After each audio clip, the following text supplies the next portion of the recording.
Yo, yo, yo, what's going on YouTube? Hey, welcome back to the YouTube Streets podcast.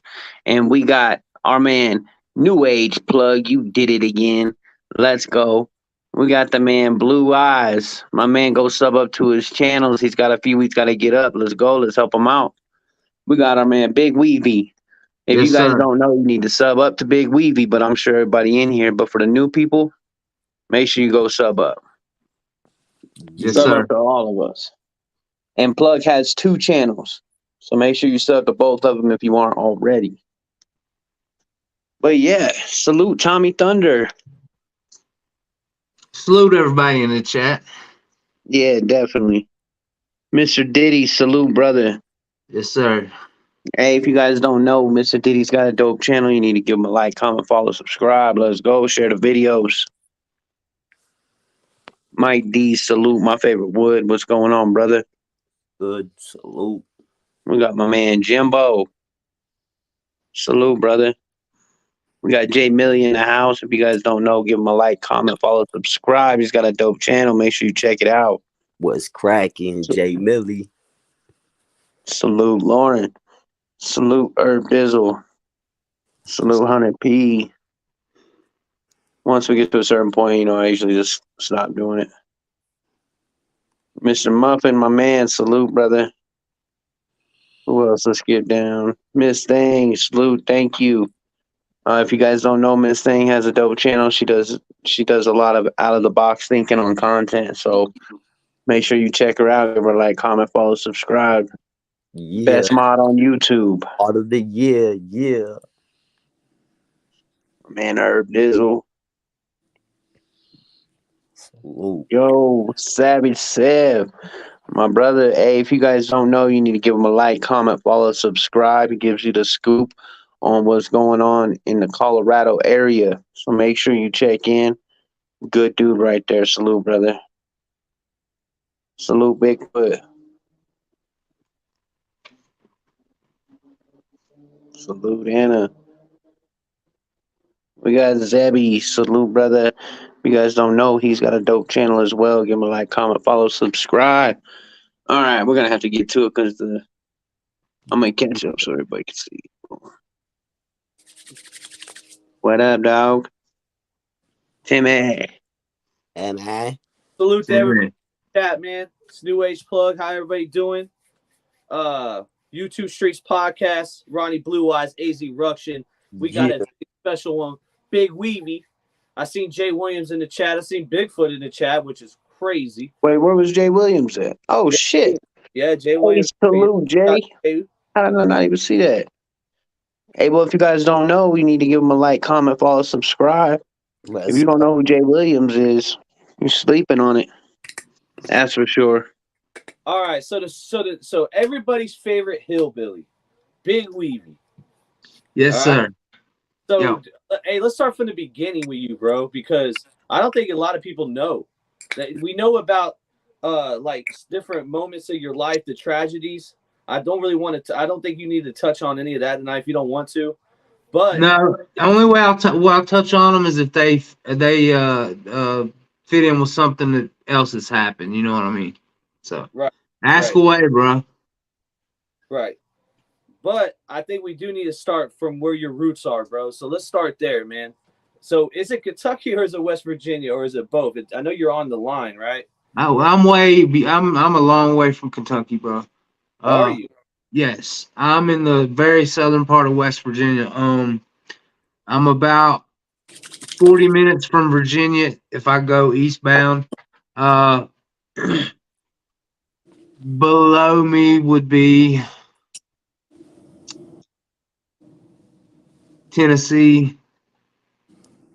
It's all a little clumped up area right there, but mainly, southern West Virginia, but I moved away when I was 18. I went to jail on my 18th birthday, got out 3 days later, packed up a move and went to Charlotte. Now, you were mostly in the sticks, right? You grew up where you were born, like. Yeah, man. I grew up in a little town called Coal City, West Virginia, right? We had a graduating class of about 90. I was when I was young. My mom. I had a stepdad, but he was a truck driver, so he was gone most of the time. And my mom worked, so me and my brother were basically, we were turnkey kids. You know what I'm saying? And we had a lot of freedom. We had a lot of freedom, but we also weren't stupid kids either. You know what I mean? We knew how to get away with shit. I'll put it to you that way. Was the first time you got locked up, or like were you, how young were you? The first time I got arrested, I was like 15, bro. Well, actually 12. But that's just for doing petty shit. When I was 15, man, I was super into the car audio scene, bro. Right? My mom had a 92 Mustang GT, right? I don't know if you remember that body style or not. Yeah. She always drove sports cars. But I wanted a system in there real bad, right? So I had to get the Alpine head unit. I had to get a couple Rockford Punch 200s, a couple 15s. So I did that, started jacking car stereo stuff. Somebody else on here's got a similar story. I don't remember who this was. They was really into car audio. But that's what got me started on my crime stuff, was that. English. And because I just like to have the beat and the ride, man. And that's well, the first guy I actually got caught with is the crazy thing is now he's the chief of police in the town. Really? Yeah. And that was your homie? Yeah, that was my homie, man. But back then he was, we was drinking and smoking and stuff together back then. But when he graduated, he had to get some kind of waivers or something to get into the Air Force. He did that for 4, 5, 6 years, something. Got out, went to the police academy, and now he's a police chief. Which is good. He's good to have that friend, though. Hell yeah. When did the drugs come in? Were you 15 with the very late? Now as far as the weed goes, we were smoking weed out of Coke cans when I was 14 years old. But okay, so the hard drugs come in. Okay, here's kind of how it started. So here's one of the tragedy parts. Okay, my brother offed himself when I was 17. He was 20. Bro. Immediately, the doctors put me on Xanax bars, which I didn't need, nor did I take at the time. I didn't sell them. I had years worth of them, right? And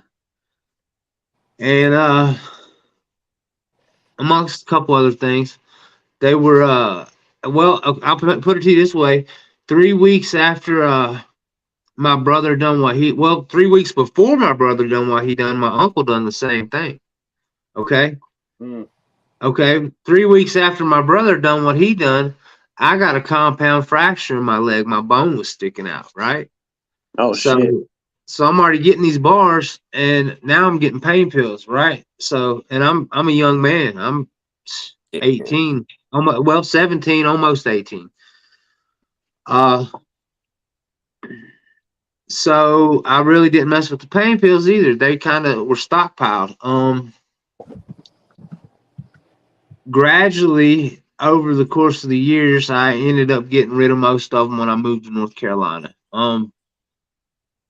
But I went down there, started out a basic job at a gas station, man. I made pretty good money, actually. I was trusted highly there. I ended up embezzling about $20,000 from there. Nice dog. I think that's the new one he just got. Yeah, I was thinking that. No, that's not new. Oh, that's not the new one? No, that was a miscommunication. I'll talk about that later, but keep going, Weavy. Sorry.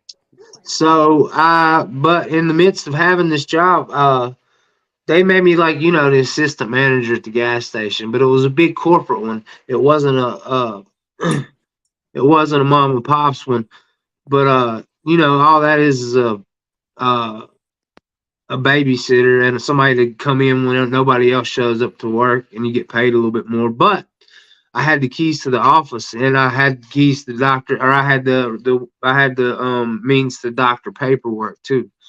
So I got busted for that eventually, right? I was married at the time. I had been married about 2 years at that time. I never told her what I got fired for. When I walked into work to pick up my paycheck on a Thursday, they said usually the paychecks were kept under the register drawer. Somebody told me my paycheck was in the back, and the regional manager was there. So I'm like, well, I know what's getting ready to happen. I walked back there. She had a stack of videotapes about 5 foot high on the desk. And she said, we can do this the easy way or the hard way. And I said, well, what's the easy way? She said, you can take your check and never come back on the property. And I said, well, I figure I know what the hard way is.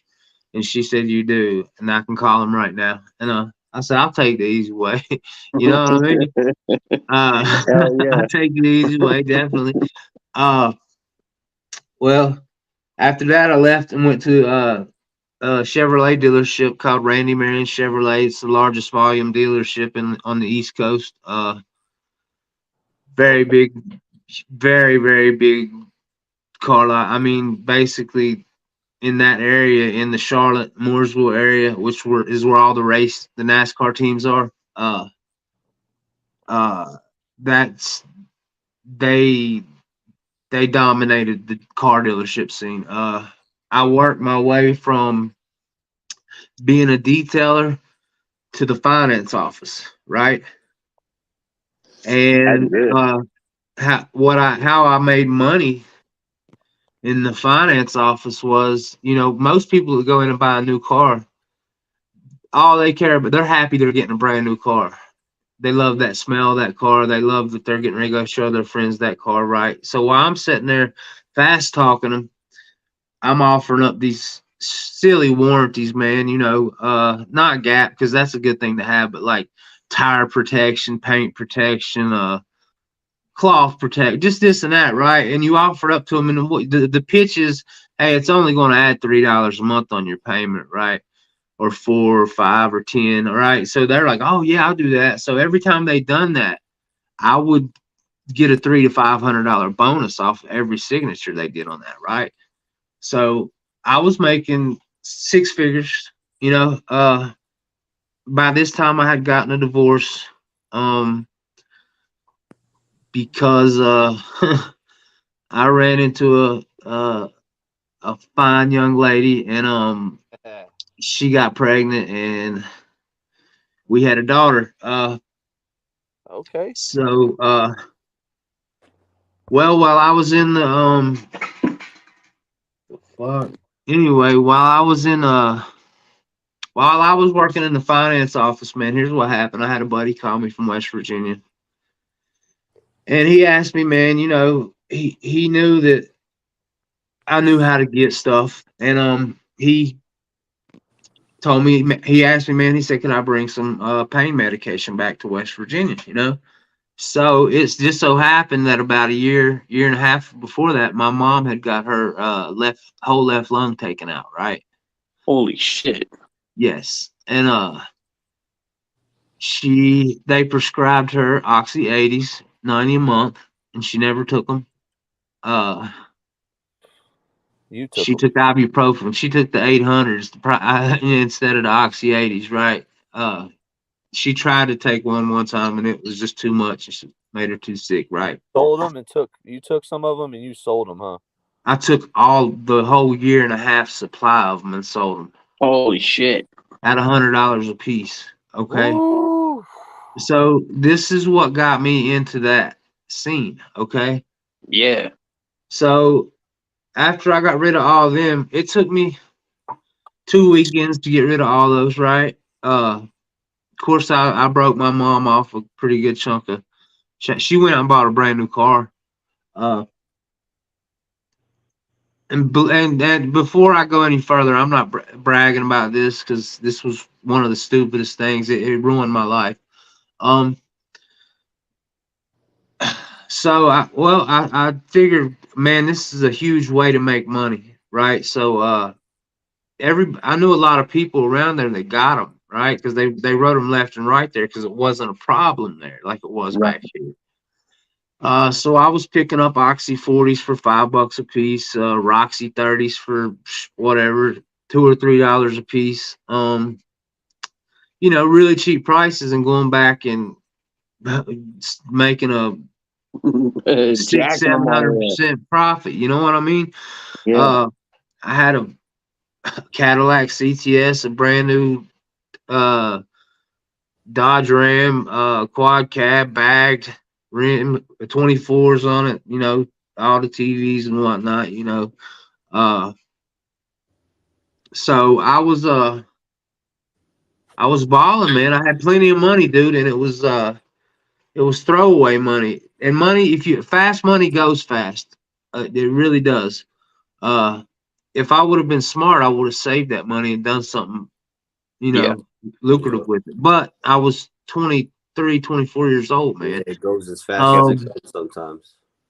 Okay, so in the midst of all this, there's more to this story. Just let me get it out. In the midst of all this, I had a 32 site hydroponic system in my basement, right?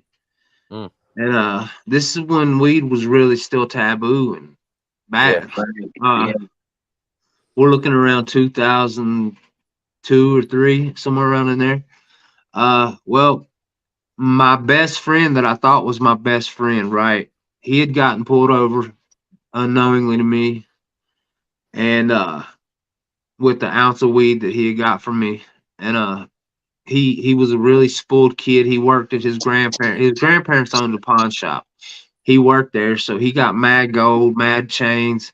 They paid for all of his cars, this and that. He had 3 cars, man. He wasn't 19 years old, 3000 GT, a couple other cars. Well, his grandparents told him, if you don't help the police, we're taking all this away from you, and your job goes with it, right? So he dimed me out to save all that, right? So I'm sitting there one day. This is before I'm getting ready to head to work. I'm in my bedroom rolling a blunt, and I hear chaos. I walk out of my bedroom, and my grandma's sitting in the living room drinking a cup of coffee, right? And the DEA kicked the front door off of my mom's house, right? And so I had to deal with them. I went. there's a point to this. They came, they talked to me. I was busted. There was nothing else I could do. You know what I mean? They knew where everything was at. First thing they asked me, can you help us out? And I'm like, no. I just can't. I can't. I grow my own. How can I help you out?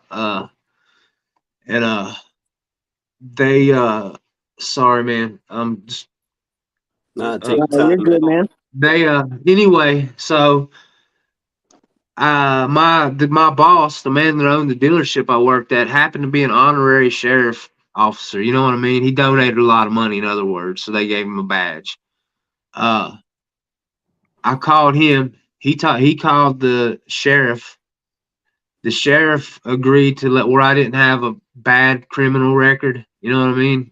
Not an adult one. You know what I mean? And anyway, so he agreed to let me turn myself in on Monday, right? Because the guy that owned the dealership told them, yo, we really need him in here this weekend. Will you do me a favor? He's not going nowhere.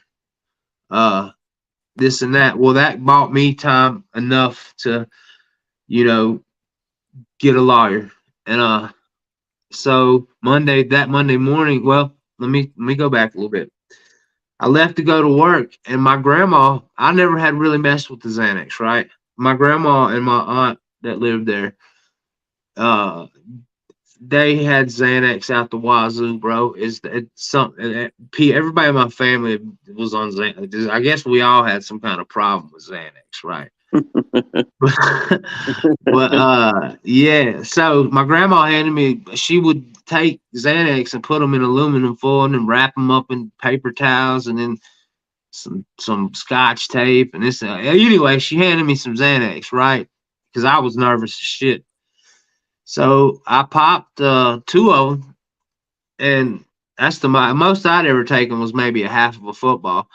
Well, she gave me 2 of them, man, and on my way to work, I was nervous as shit at the time. After them things started kicking in about 15, 20 minutes later, bro, and I was like, who gives a fuck about the damn just getting busted, right? So Fuck it. After that, I went there on that Monday. I went and got the best lawyer I could in town, man. And he's like, "Do you want me to make this better, or do you want me to make it go away?" I said I would prefer for it to go away. So it was a $7,000 charge. So my grandma and my mom put up the money for it, right? And I had to pay them back out of every paycheck I got. And anyway, I'll take that deal all day, bro. oh yeah, right. It's $7,000. Yeah, Because you were probably looking at some shit. You know what I mean? I was, and he look, man, and this dude went in and destroyed that courtroom. But plus, he had been around 30 plus years. He played golf with the judges and shit like that. So I'm sure he slipped a couple grand in the judge's pocket and this and that, right? I walked out of there with a seatbelt ticket, bro. Holy shit. For a felony manufacturing marijuana charge. Okay. Anyway, in the midst of this, I had access to every vehicle on the lot, right? I had a demo. I usually drove the Corvette because you could pick any demo you wanted to drive and for a month or 2,000 miles, whichever came first, right? And I usually would be there I'd be the first one there to grab a car, and it would be usually a Corvette just because because it was a Corvette. But I never owned one. But so I had all this access to these vehicles, man, and they had probably 2,000 fleet vehicles on the, work trucks, this and that, box trucks, whatever. They had at least 2,000 on the lot at any given time. People would come and buy 100 at a time, different power companies, water companies, stuff like that. So I had this guy, he worked at a dealership across the road. His wife worked at a doctor's office. What we were doing was he come over and asked me, he's like, "Hey man, he did something with phone books, bro, and he needed box trucks." Right? So he told me, if you let me borrow the box trucks for 3 to 5 days at a time, because really they never knew they was missing until they did know. And his wife, every time we loaned out a box truck to him, his wife would write us out a script, So finally, well, we ended up getting busted with that. Not with the script thing, kinda, but we didn't get into trouble for the script. They did. I got in trouble for the box truck shit for letting them go like that, right? Yeah. Because homeboy, the dumbass, he parked one somewhere in Florida and left it, right, for like a month. And somebody come in to buy 2 or 3 of them, and they needed that specific size box truck. So that's what got me hemmed up on that. But okay, so I got fired, but I knew I still had the pain pill market on my side, right? And I was making my runs to West Virginia, but I didn't have to do anything through the week at this time, so it was all the time. And I basically done that for a year, and then from that point on, I went ahead and moved back home. And I was getting pain pills wrote down there too. I was getting 30s wrote to me. I got 120 a month, and I got 90 Xanax bars a month in North Carolina. Recipe for disaster, kid. It was a good time at the time, man. Right. But real quick, Weavy. yeah, From the time you got the pills from when you got them all from your mom till now, if you could give a rough estimate, how much money do you think you have made in that amount of time? It has to be a shit ton. Just from I the would pills say at in the your low mom. end, $500,000.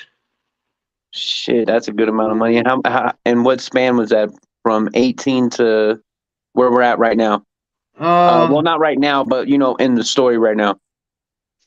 Okay, that started off in about 2002, and I finally gave up the pill business in about 2010 or 11 because when Florida cracked down, that's when I stopped because I was going to Florida 2 or 3 times a week with a carload of people, right? Yeah. So that's not even included yet. But I didn't tell y'all how I got addicted to them yet. See, I wasn't. So after I was taking my mom's shit, right? I wasn't trying to throw you off, bro. I was just. You're good. No, you're good, bro. I was just asking because I knew it was a lot of fucking money. Just even I'm from. giving you a low number, man. That's just I didn't want to overshoot it, but it was a lot, dude. 80's $100 a piece.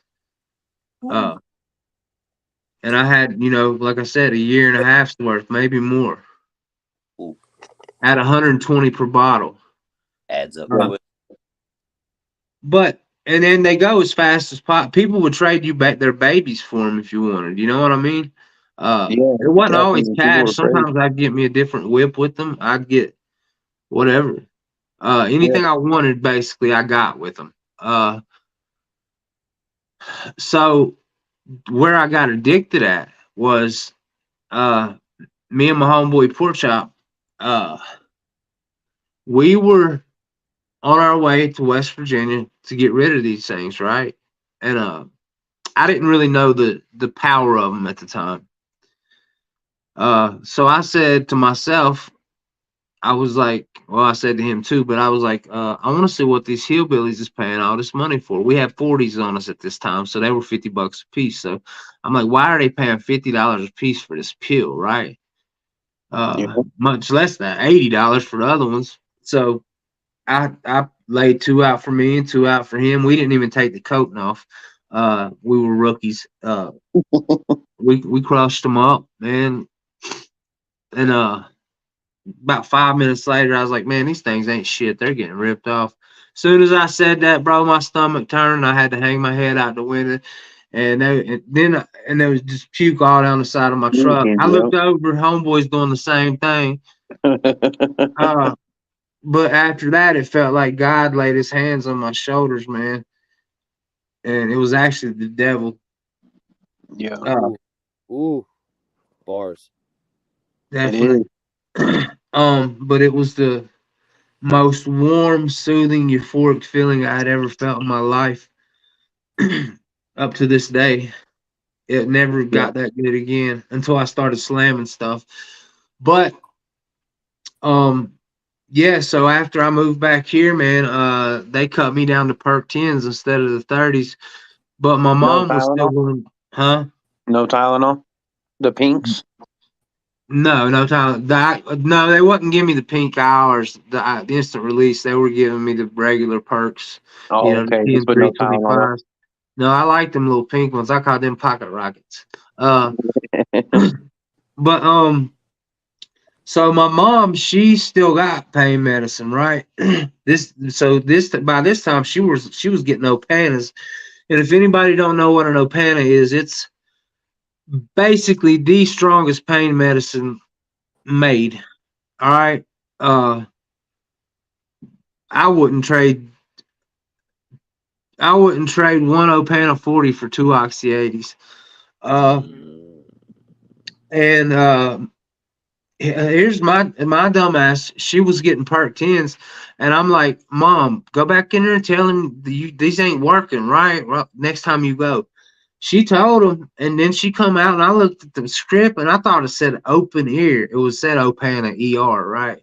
I said, what the fuck's an open ear, man? I'd never heard of this. It was oxymorphone. Some people get that confused, and they think that means it's oxy mixed with morphine, and it's not. It's oxymorphone.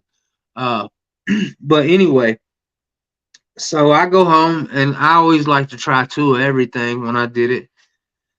I go home and try two of them. Within no time, man, my knees was buckled, and I was done. So those things started going between $70 to $100 a piece, right? So my dad was getting those, my stepmom was getting them, and then now my mom was getting them, and my stepdad was getting Roxy 15. So, and none of them took any of them. And generally, I would throw them $5 a piece per pill, no matter what they was, because they were all worth a shit ton of money. They thought they were making money, you know. But really, I wasn't really making money because I was just staying so high off of them. You know what I mean? It was just supplying my habit more or less, and that led to the methadone clinic because they started making the rubber ones, and then after that, man, then they started shutting down all the pill doctors around here, this and that. Went to the methadone clinic, did great for about 6 to 8 months, and then I started mixing in the Xanax with it, and I was taking anywhere from 20 to 40 blue Xanax a day with my 197 milligram methadone dose. And Holy damn. it's not nothing to brag about, man. It's really stupid. I should have died a bunch of times off of How that, many man. times have you overdosed, bro? If you can talk about it. Like 4. Yeah. Hey man, we're glad you're still here, dude. Yeah, Yeah. you're So- here for a reason.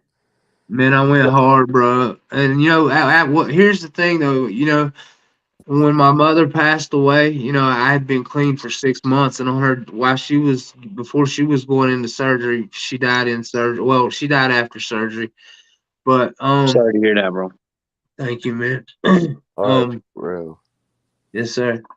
Uh, Me and her said I wrote her a bit. I knew she was going to die, man, and nobody else even thought nothing like that. Everybody thought it was going to be a surgery, but I knew she was going to die. And so I said that I wrote her a really long letter telling her everything. You know, the way I turned out definitely wasn't her fault. I sat and spoke to her for a very long time before she went into surgery. The last thing she asked of me was to please stay clean, right? And I promised her I would, but I didn't. And I walked out of the room, and she didn't say bye or nothing. She said, "I'll catch you on the flip flop." And anyway, she died 12 hours later at the Cleveland Clinic, one of the best hospitals in the world. I left. Worst feeling was having to leave my mom there, right? And then the hospital had the nerve to call me on the way home and ask if they could have her eyeballs, right? Wow. why? Yeah. Why? Why they want her eyeballs? Medical research. I don't know. Maybe the doctor had some kind of weird shit with eyeball. I don't know. I just told him don't ever horrible. call my phone again, right? Yeah. And a bunch of other stuff. And Can you imagine being the person that has to be one that they're paying to call you? yeah, Oh, I thought about that man, too, man. yeah, rough I was job. like, I really thought about that hard too. Like, what kind of job is that? You know? And so, you know, like I said, the last thing I promised her was I wasn't gonna start getting high again. Well, when I pulled in my driveway when I got back, there's a huge long fence across the front of my house. She left me a really, really, really nice house, man, that I squandered away. Nice. Oh. And 2 brand new vehicles. But all along the fence and in I had about a 30 or 40 foot long concrete driveway. 2 cars, on each, you could fit on each side, and it was full of cars, every bit of it, right? And it was all my homeboys. Some of them really were my homeboys. The other ones were just drug friends. Every one of them had a shit pile of drugs for me when I got back. So the first thing I did when I got home was start getting high. Well, kind of hard not to in that situation too. It's very, very hard not to, man. And I didn't really care if I died at the moment either from doing so much. It didn't matter at the time, man. My mom was, some people don't have that relationship with their mother. I do. I did. I'm a mama's boy. It was very traumatic, man. I ain't gonna lie. It was That's tough. I really felt like Definitely. I was in a different world, right?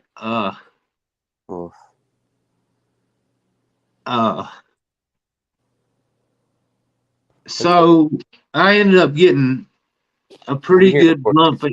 What is it? You're good, brother. We here. Go ahead, bro. We got you. I ended up getting a pretty large insurance check. Every bit of that went to dope. After that ran out, I had a punk ass stepdad who I'd always adored, man, and thought was a great man until my mother died, and I seen what kind of person he was when she wasn't around, right? Yeah. So when my money ran out, he still had a fat bank account, and he would get home from the mines. He was a welder at the mines. He would get home about 6, 7 in the morning, lay his wallet out in the living room. I'd either grab the cash out of it or grab his debit card and go get 6, 7, $800 at a time every morning. Then when that ran out, there was the methadone clinic again. I'm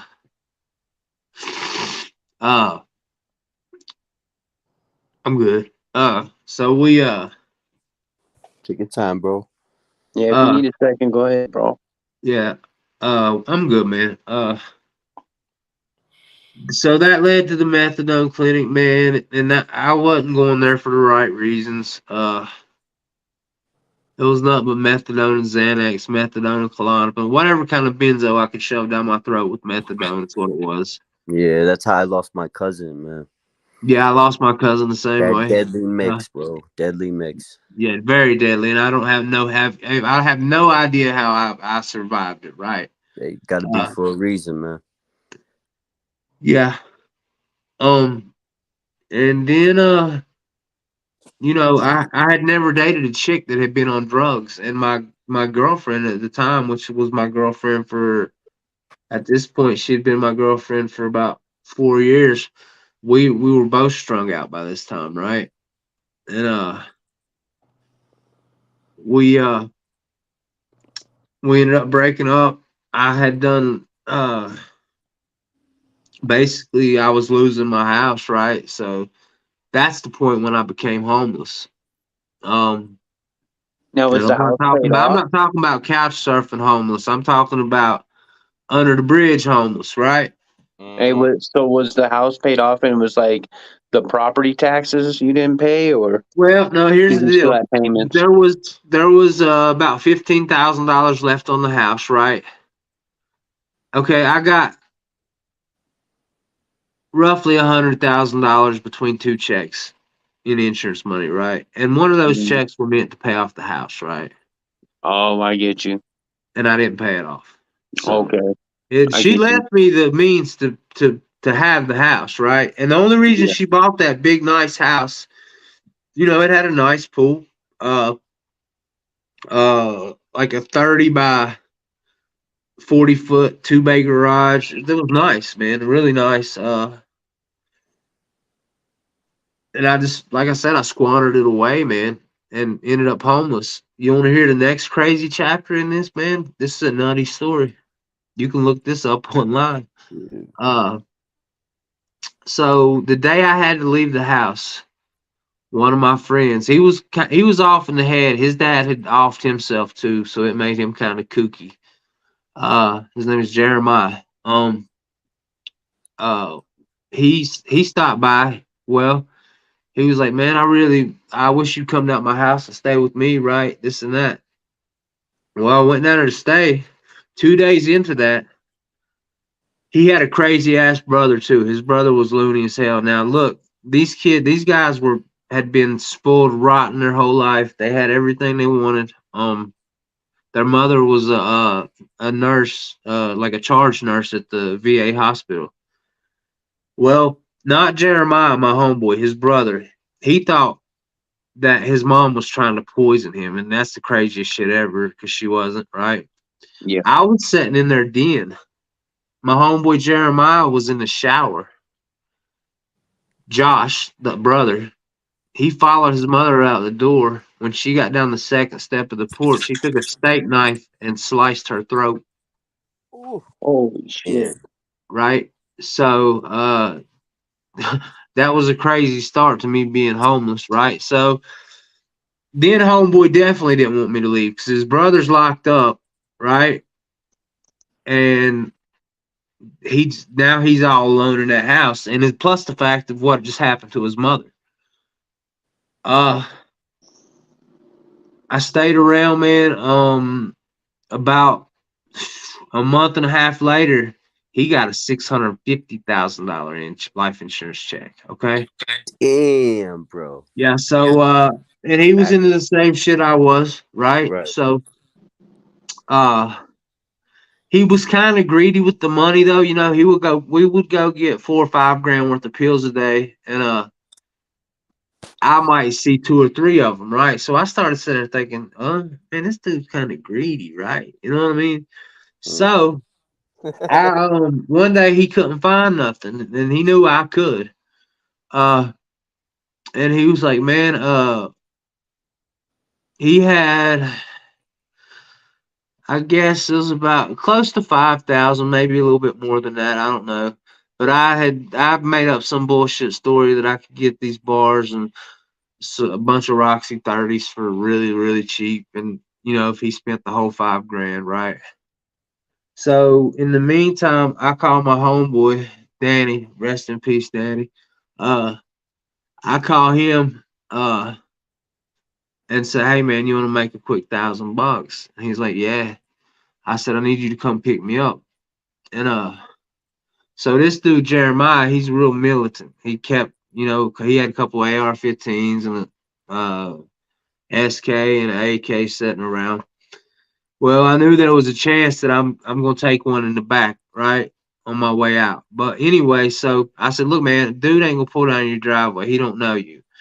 And he's like, well, you ain't taking my money up the top of the hill. I said, well, you ain't getting no dope. And he's like, all right, man, I'm gonna give you the money, but I'm gonna be watching. So I said, watch away. So I had my homeboy, he lived on a dead end road, so I had my homeboy go to the end of the road and turn around so we were facing out, right? So I go take my fat ass running up the hill, right?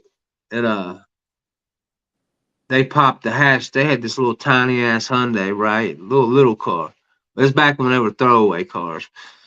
I dived in the back of that thing, bro, and I heard that AK start. It was lighting up, man. Ting, ting, ting everywhere, bro. So we take off, man, and he's got a Tacoma, like a TRD.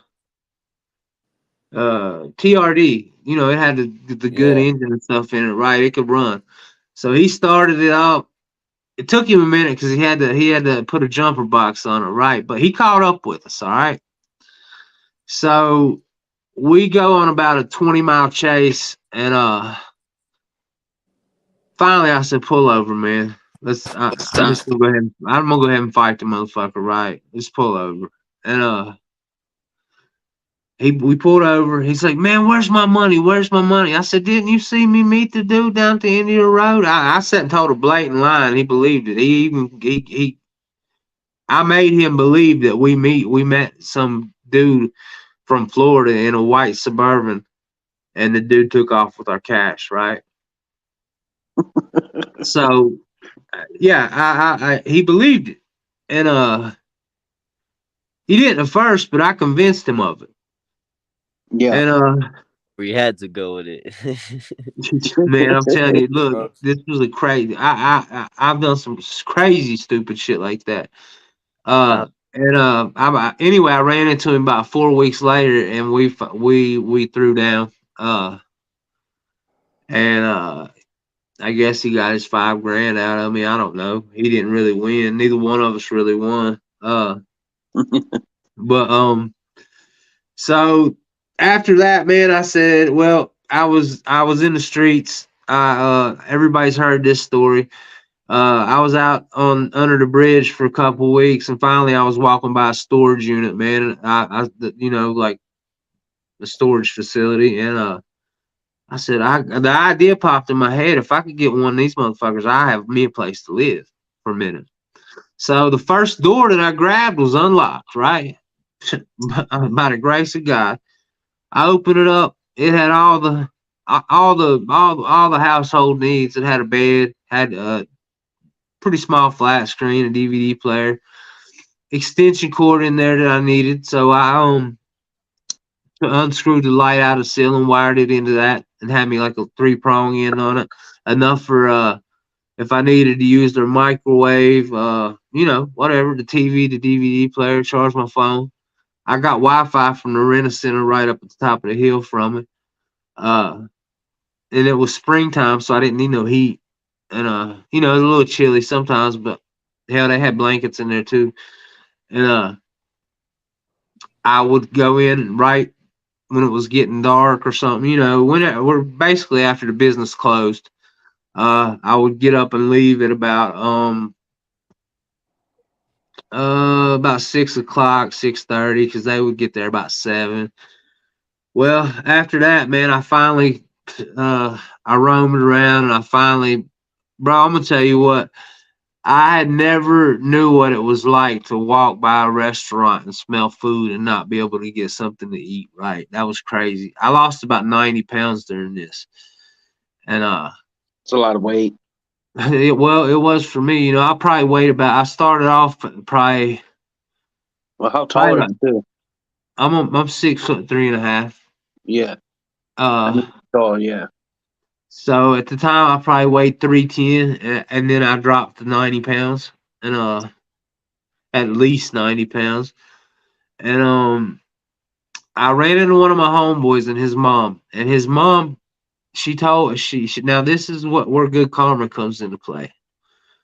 My mom, my homeboy that I ran into, okay, he was a lot of trouble. My mom would bail him out of trouble a lot, right? Even like actually bail him out of jail. We would go pick him up when he'd be off in crazy places in the middle of the night, whacked out of his mind, shit like that. So I ran into him and his mom. His mom asked me where I was staying. All I had was a rucksack, bro, with 2 or 3 changes of clothes in it. And his mom said, "Hey, I'll rent you my basement apartment for pretty cheap, And from that point on, my life got more stable, and I got on Suboxone, and I've been on it ever since, man. And I lived there about 3 years, and I finally just moved in up here where I'm at now. And now we're in YouTube, right? So let's get to the YouTube part. What made you get started on YouTube, bro? Yeah, I'll tell you what, you can go back to one of my first videos, right? Miss Wanda, searching for answers. She was there with me from the beginning on this. You know how she lost her son. Everybody knows. Yeah. But a lot of stuff like that was happening at the jail that around here, right? And I had just got out of jail probably 3 months before I started YouTube, and I was just kind of advocating for the people. I started this channel to kind of advocate for the people in that jail. That's what this channel started as. That's how I got thrown in this prison genre. Oh, okay. And the fact that I named the channel Doing Time with Big Weavy, and I only named it after the Sublime song, Doing Time. Yeah, And Yeah. so that's how I got into it, man. And then, started meeting people, Rick. Then it Who'd you meet evolved. first? I seen Azruction before I seen you, Plug, and I seen you over in his stuff. Yeah. And then I had never heard of 1090 Jake, none of those people. I started watching No Jumper a little bit, seen all those people.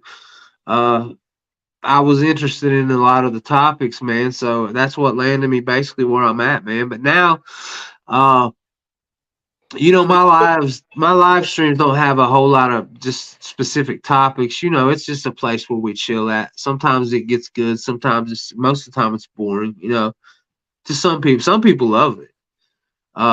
Yeah. But So you took it's a break. You took a break, came back. That's why we named the title. Big Weavy is back in these YouTube streets. yeah. Recently, last night actually, you had an interview with ODM Slim again, and let's start Let from me the let me clear something up on that real quick. yeah. Go It ahead. wasn't necessarily an interview. He just popped in. So, but I turned it into kind of a small one. Yeah, which is good work. Uh, but Hell yeah. but let's start with ODM Slim. So you met him because you guys were playing Who Wants to Be a Millionaire on his channel. Is that correct?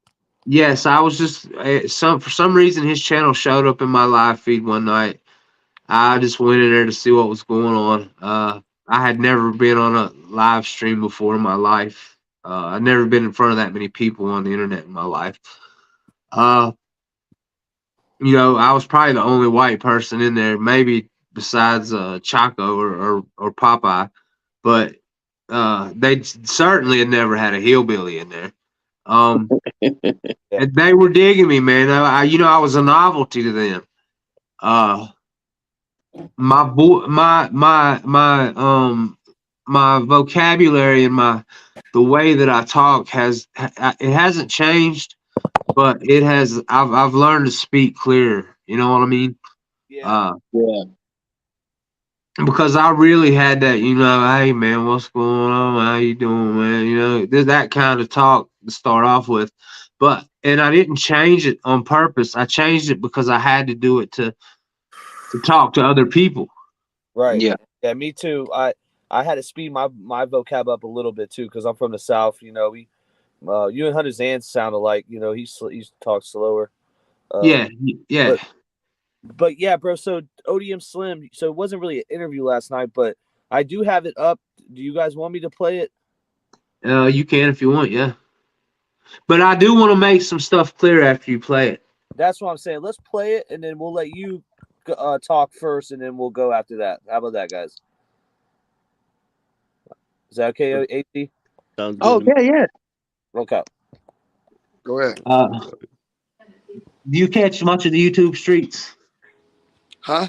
Do you catch much of the YouTube streets podcast? That's That's New with Age. New Age On Plug. there? Yeah, Nah. last time you was on there, you and Blue Collar Vet were having some. Yeah, I something. stay away from them peoples. I get you, man. I thought you was gonna stop fucking with me because of it. Nah, hell nah. Never. Never. But yeah, I mean, you welcome in my house anytime, dog. You know Yeah, nah, that. you good. I would never stop fucking with you for nobody else. I just don't even Ronnie Blueyes. I see him in different places. I say what's up to him all the time. You know what I'm saying? But Yeah, Ronnie's a good one, man. I really don't have any problem with any of them.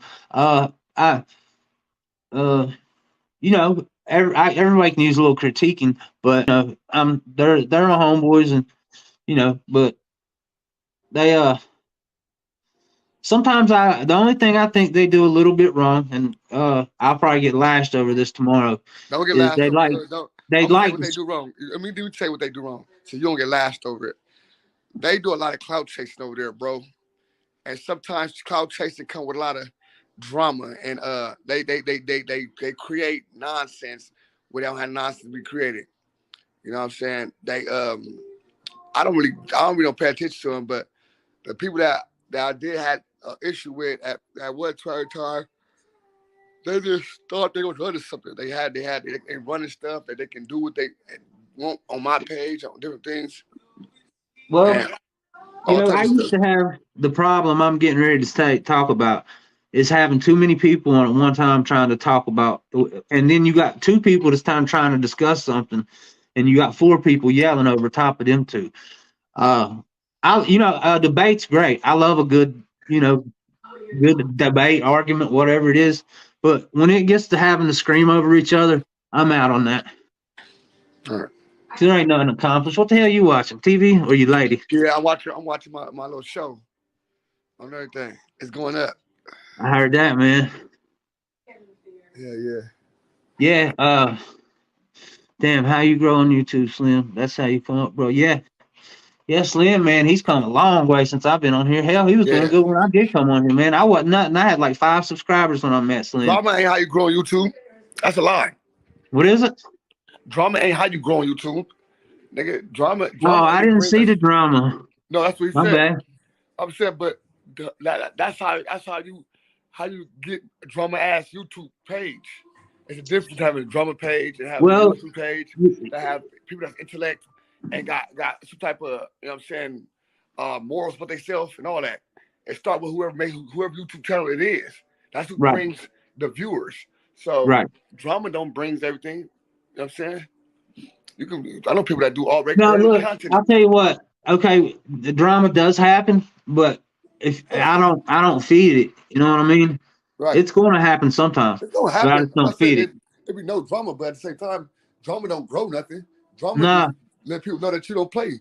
Well, you get viewers for a while, and then they drop off after the drama quits. Yeah, because they ain't there for the drama. That's why. They ain't there for the drama. Yeah, which they keep us. You know who Lurchums is? Nope. Okay, he's a battle rapper from Rhode Island, right? So they had this huge argument the other day on there about. So Azruction had said they were having the first interview they was just talking back and forth, and AZ was shouting out people in the chat. He was saying that's a solid wood, right? Well, the next interview, Lurchums comes back. Now he's a white guy, right? Lurchums come back and he's like, AZ, I got a bone to pick with you. And he said, man, you was saying some racist shit. And I don't guess Lurchum gets West Coast politics. It's racially segregated out there. And it's not racially segregated here. Well, I mean, everybody people want to take a prison scenario and prison and tell like it's about that's how. No, I'm talking about in the prison. It's segregated. It's segregated. That's every prison. Anywhere prison system is segregated. Yeah, I know, but I'm gonna tell you what. The politics on the West Coast is a lot harder with it. They stick to that. Yeah, it's really not. Look.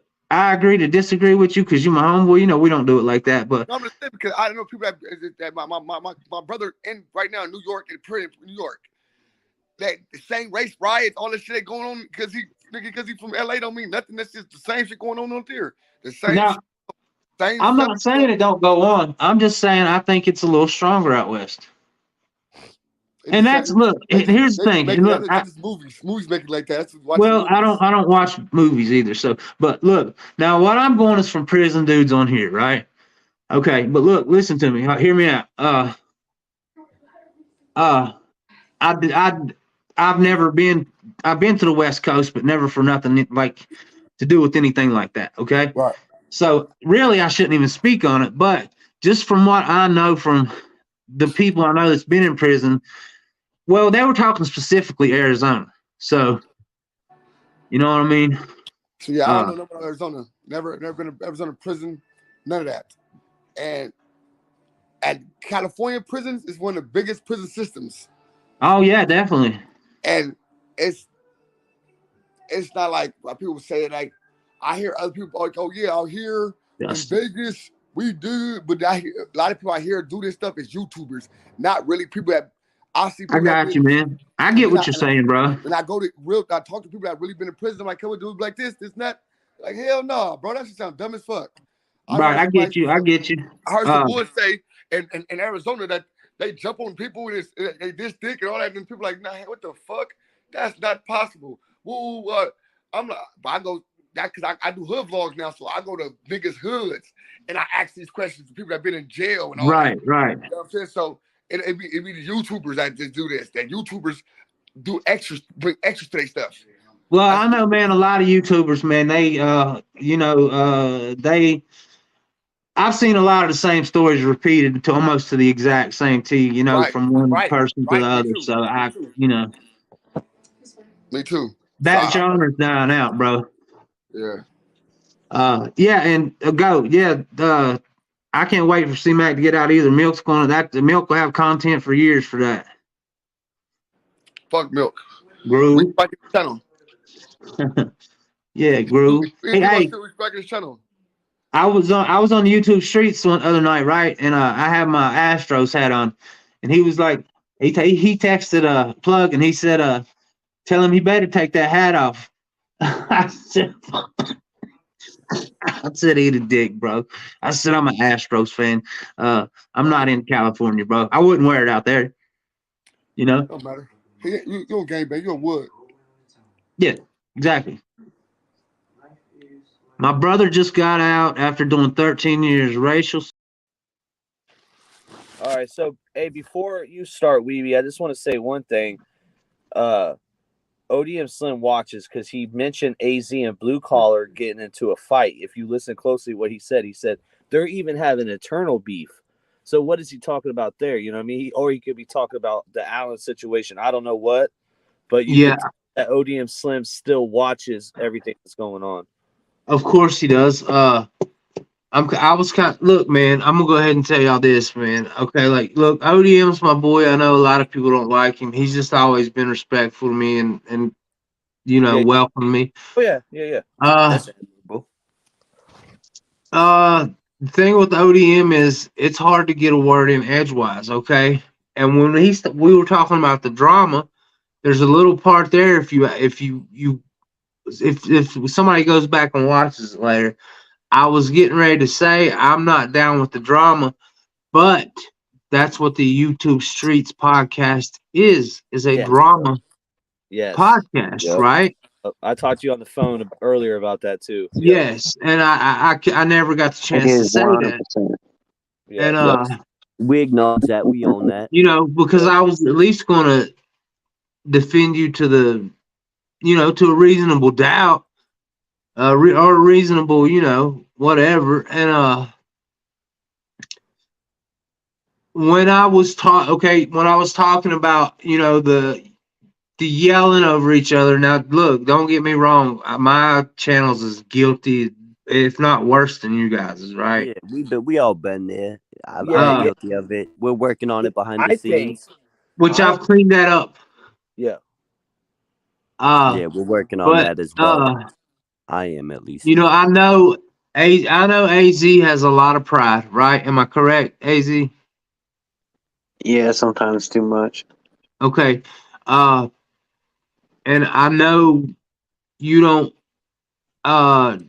take anybody when somebody takes a personal shot at you. I know you do not like it, and you're not going to let them by with it, right? So that's part of the yelling over the other person. Oh yeah. Now, me personally, right? I'm super laid back, bro. Y'all know that. Yep. I'll let somebody say something smart ass to me, man, and I'll be like, oh yeah, it's all right, man. Because actually in the end they end up looking like a fool. But as far as critiquing your guys' podcast, that's the only thing I would calm down a little bit on, and you're taking it, and like I said, my opinion probably doesn't mean shit to you guys, but I'm just saying. No, it's a good. We respect your opinion. What we were about what ODM said a couple things. He said one thing that we're cloud chasers, and he kind of took the way he transitioned into it. He made it seem like he was talking for you. You know what I'm saying? So I'm just gonna ask you because he cut you off, right? Do you think we're cloud chasers? No. Right. I think you guys try to get good interviews, and I think you guys trying to get interesting guests. Right. I mean, sometimes the clout comes with that. You want clout, right? But look, man. Look, to be honest with you, I want, if you call it clout, call it whatever you want, but I want a little recognition for some for if I have a good interview with somebody. Don't we all? You know. Yeah. Yep. If that's what clout is, then yeah, I'm a clout chaser. Hey, well, here's a fact. ODM Slim is the biggest clout chaser. Because for one, his channel wouldn't have been shit without Crip Mac. He rode off of that for a minute. Then he got on to No Jumper, still didn't do shit. Then he, had a branch off podcast that just died out. No, you know what I mean? I don't know go ahead. As soon as the shit with China Mac was popping off, the Vlad situation, he hopped up on that shit like fucking a crackhead sniffing the fucking carpet and shit.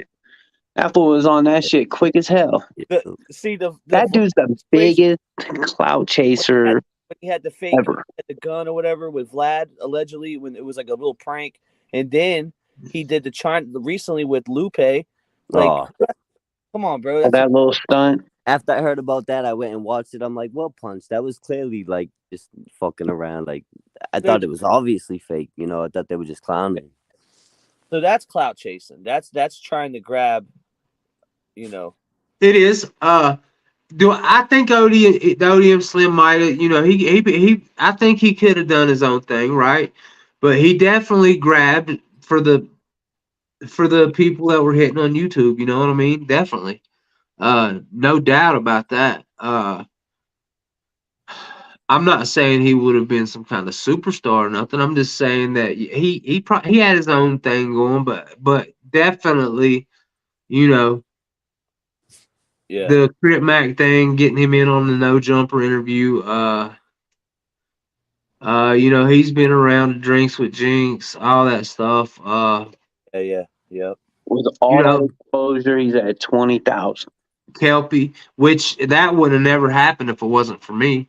Right. So you have that says where ODM. Well, that's how we gonna circle back to this, because you know that comes into play, the ODM Slim thing, because you know we're all guilty of having crazy live chats and interrupting each other. That stuff we're working on behind the scenes and stuff like that. But you know, I'm gonna keep it a buck with you right away. The first thing I'm like, what the fuck? Why if you turn this into an interview with ODM Slim, why is your first question about the YouTube streets? But I answered my own question, to be honest, to keep it all the way a buck. If that's how we met ODM and you were concerned in it affecting your relationship, then I understand. You know what I mean?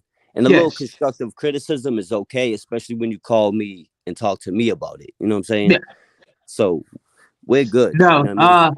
The reason I asked him is because the last time he was on your guys' stuff, that argument happened. That's what popped in mind, and that's what brought that question on. Yeah, I'm not smart enough to have to think of motives like that, bro. No, I hear you. And I like Weavy doing that part. I actually called AC and Ronnie and said, I'm like, listen, I like Weavy doing that because it's sparking, it's keeping the name alive. You know, it's keeping the conversation. I want you to interview him again. If you get a real one with him, mention it again, because listen, this is the thing.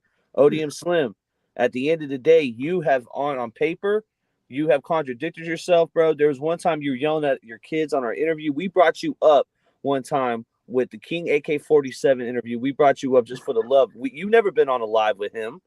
Y'all can say y'all knew, but the dude never looked out for you to that point where he was on a live with you.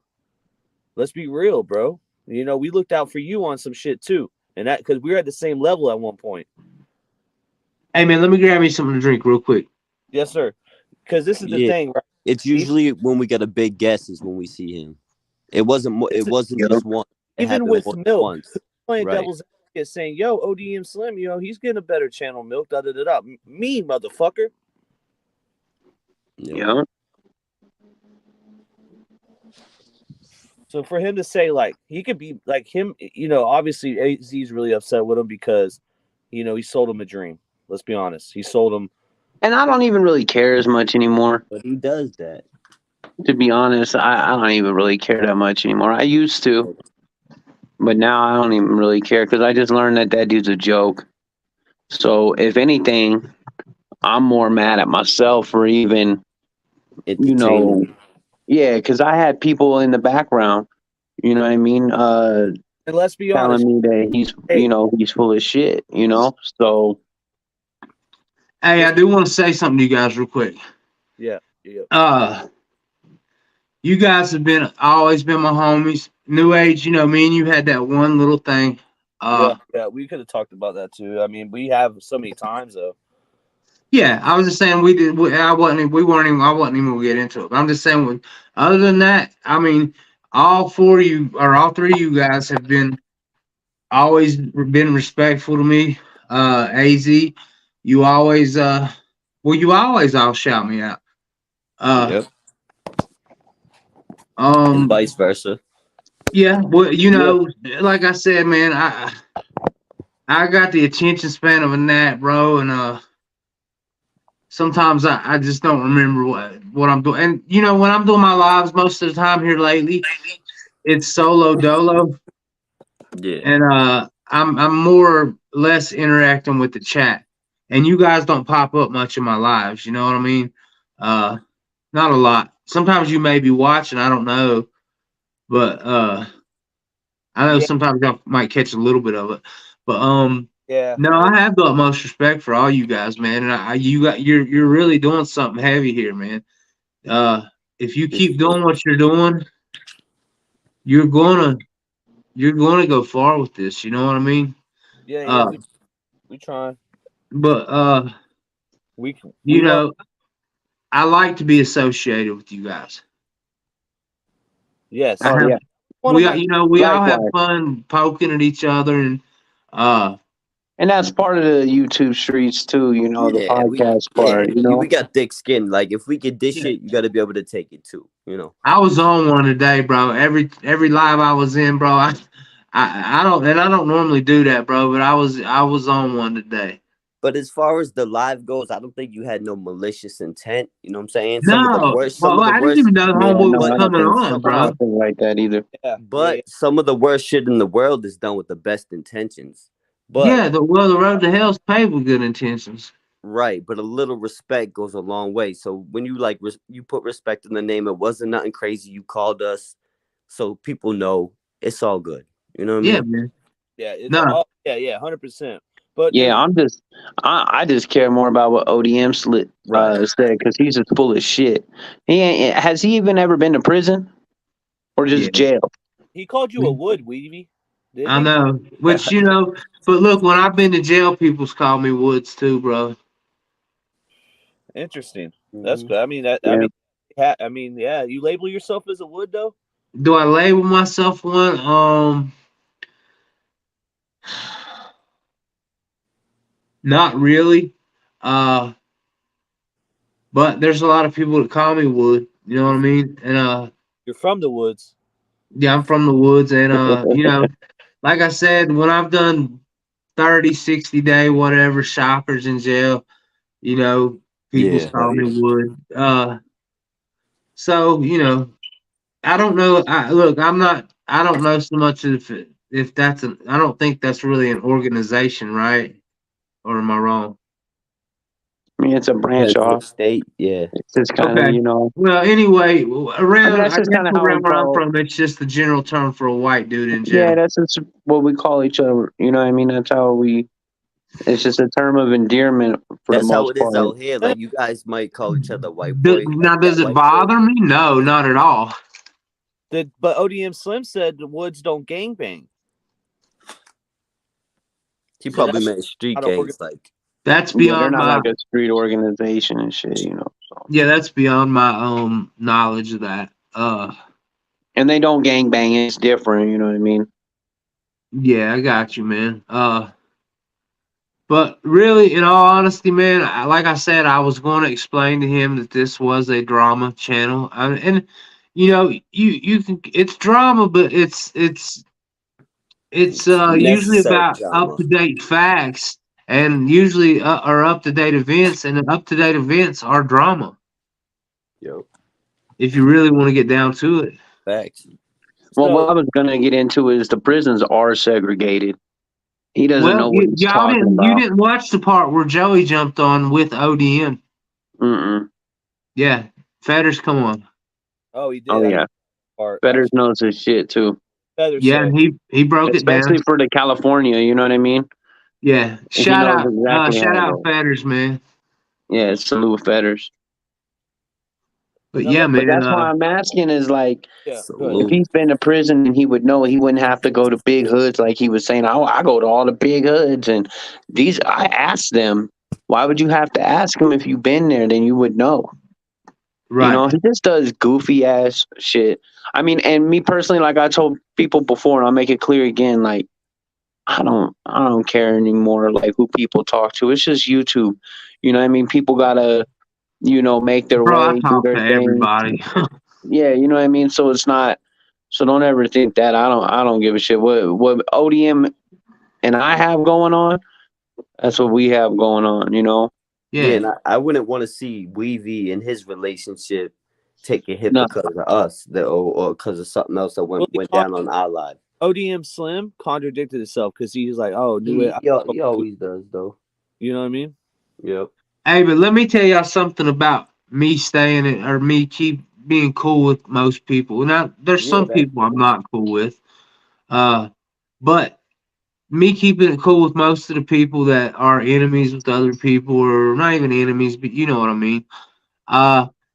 You never know down the road how that my relationship with all these people may benefit any of us. Right. And being cool ain't a bad thing. And like I said, whatever happened on the YouTube streets, I wouldn't want that to affect you and his relationship. No, and I'm not gonna let it. You know what I mean? No, but I'm saying I think that's where the base of the question came from. You know what I'm saying? Right. You were concerned whether it was gonna affect your relationship And with him. I was, understand that. You know what I mean? Keep it Yeah. above. because it would have really bothered me if you. I'm speaking from the heart, man. Right, It would have bothered me if that would have been the case. No, I get it. You know what I mean? Yeah. Because that's kind of how he found his way to YouTube streets, is through you. So I get that. Yeah. Definitely. Well, nobody ever knows how two people are going to interact with each other at some point in time. Like, Death didn't know that he was going to end up having drama with all these different dudes, that all he did was just put them on. And then people brought drama to his doorstep because they're like, well, you interviewed this person, you blew this person up, when in actuality, that's not his problem. He just provided a platform. He hooked a few people up. So it's like, yeah, you can't. I don't. He tells me hold all the people time. He's accountable. like, I hate the interview stuff. I like doing the games and the stories now. Like, it's probably one of his biggest regrets to put somebody on. Some of them are doing such big things, and then they shit on his name. It's like, damn, at least give me my flowers. Yeah, that's not cool, man. GOAT. I don't watch. He's the GOAT, as far as I'm concerned, in that prison genre. Like, he's the GOAT. You got Jay Will, you got a few, but he's been doing it. He's consistent. West Virginia, give him their flowers, bro. I don't watch prison channels, bro. No, you don't even gotta watch it to know who he is. That's like no, you don't. I've never watched. I don't think he's a bad guy or anything. Yeah. I've never had no interest in him. Well, so you didn't see any of these like original interviews? No, now the ones that I went back. No, I went back and watched those. I went back and watched those. Like I went back and watched the Cuzzos, the Domies, yeah. You got multiple the Milks with 1090. You got at least two of them. Yeah, definitely. But Midwest TV. What do you think about this whole situation going on? Let me give y'all this might take a couple minutes, but let me give y'all the backstory on this. Okay? Yeah, it's fun. Okay, so y'all know I have a foot in the metal scene too, right? Yeah, I do not. I'm a guitar player. I've since I was 12 years old. I play. I shred, man. I'm a great guitar player. Okay, and I didn't have to do no crazy shit to get that way. But since I was Slayer was not my favorite band. I was always a Pantera guy. But Slayer was in that, you know, and people keep calling it a death metal band. Slayer's not a death metal band; they're thrash metal. But anyway, so I was in this shit for years, and my mom was into true crime. Okay, a lot. So years ago, she was watching some kind of story about uh the murder and Slayer getting sued. So I seen the Slayer part, so I sit down and start watching it with her, right? And here's the fun, this is the craziest thing, okay? When I first seen Midwest, I said, this guy looks so familiar to me, right? And never thought, I just say, well, it's probably just somebody I've seen, random person. Well, then, okay, here's another thing. I told Plug about this. I knew about this. I knew that was his uncle way before anybody come out with this, okay? And Vegas can tell you this. And I had another person on here I'll leave anonymous that really tipped me onto it a lot, right? So me and Vegas had already set up a plan to do the story about it, right? Yeah. But Tony, Tony come out doing his thing with it, so I left it alone. It's still, I think we still might do it because there's without the arguing and without the the shots and all that towards each other, just do the story on it. You know what I mean? But yeah, I knew about it a while before people started talking about it. I just didn't want to let it out yet because we were going to do a story on it. So, but it came out anyway. So, but my take on it is I'm on the fence with Midwest. I think he's a very young man and he's still got that young mentality to him, right? He thinks he needs, most people that age think they have to be cool and keep that cool image. But when he come out, defending the dude and building him up, man, that's what turned me, like everybody else, that's what turned me against, not him, but necessarily, the situation. And then he backpedaled. I'm not gonna lie. If he's watching, get mad at me, whatever the fuck. But and there's a lot of truth. The names are correct, bro. I hate to tell him that those names are correct. You don't have 1,000 different stories with the same information, and they're all wrong. He knows that now. He figured that part out. His mom, I think, is a lot more. He put it on his kid. Huh? He put it on his kid that they were wrong. Yeah, that I don't do no shit like that. But it was a heinous crime. That's a deplorable, awful crime, dude. Going back and doing something like that to a rotten corpse of whatever. Don't say that yet because we don't have to pay. We got to wait on the paperwork on that, Weavy. Well, y'all don't say it, but I do. You seen it for a fact? No, but I know for a fact. So whenever y'all get the paperwork, come back and say, "Hey, bro, you were right." I will. If that is the truth, I would come back and do that for you. I'm not gonna lie, but him and his mom swear that it's not, and they have the paperwork, and it's gonna be a whole ordeal. Everybody's got the paperwork to everything, man. On here, we'll see. Yeah, And if I'm wrong, y'all can make me do something stupid. I'll do it. I told him I wanted to focus more on her and Jacob when they were young and that whole story, and then part 3 we can do the paperwork. Speaking of somebody doing something stupid, where's homeboy at? I need some of my daddy's old princesses. Yeah, you do. I got 4 of those left. I thought there was a hot chip challenge involved there somewhere too. He said he did it on Lokedow's channel. Oh, that don't count. But I don't know. All I know is he owes me 4 Daddy's Little Princesses. My bad. Go ahead. Yes, he does. You need to start auctioning them off again, man. That's what I thought. $25 a piece. Shout out to Yeah, bro. Yes, sir. You need to pick the worst person you can think of to get to do it. You know what I'm saying? But yeah, man. My thoughts on that are if he would just come out and apologize and say, "Hey, man, I was super wrong." You know what I mean? Man up and do that, then I would have a different opinion on him. I don't hate the dude or nothing. I was actually in his life. I was asking him how good of a guitar player his uncle was. Uh, but as a matter of fact, man, I'm trying to get me a new guitar here soon to start doing guitar content. Wait a minute, his uncle wasn't a band. So was the band good? Did you ever hear music from that band? Man, I've searched for it and haven't found any.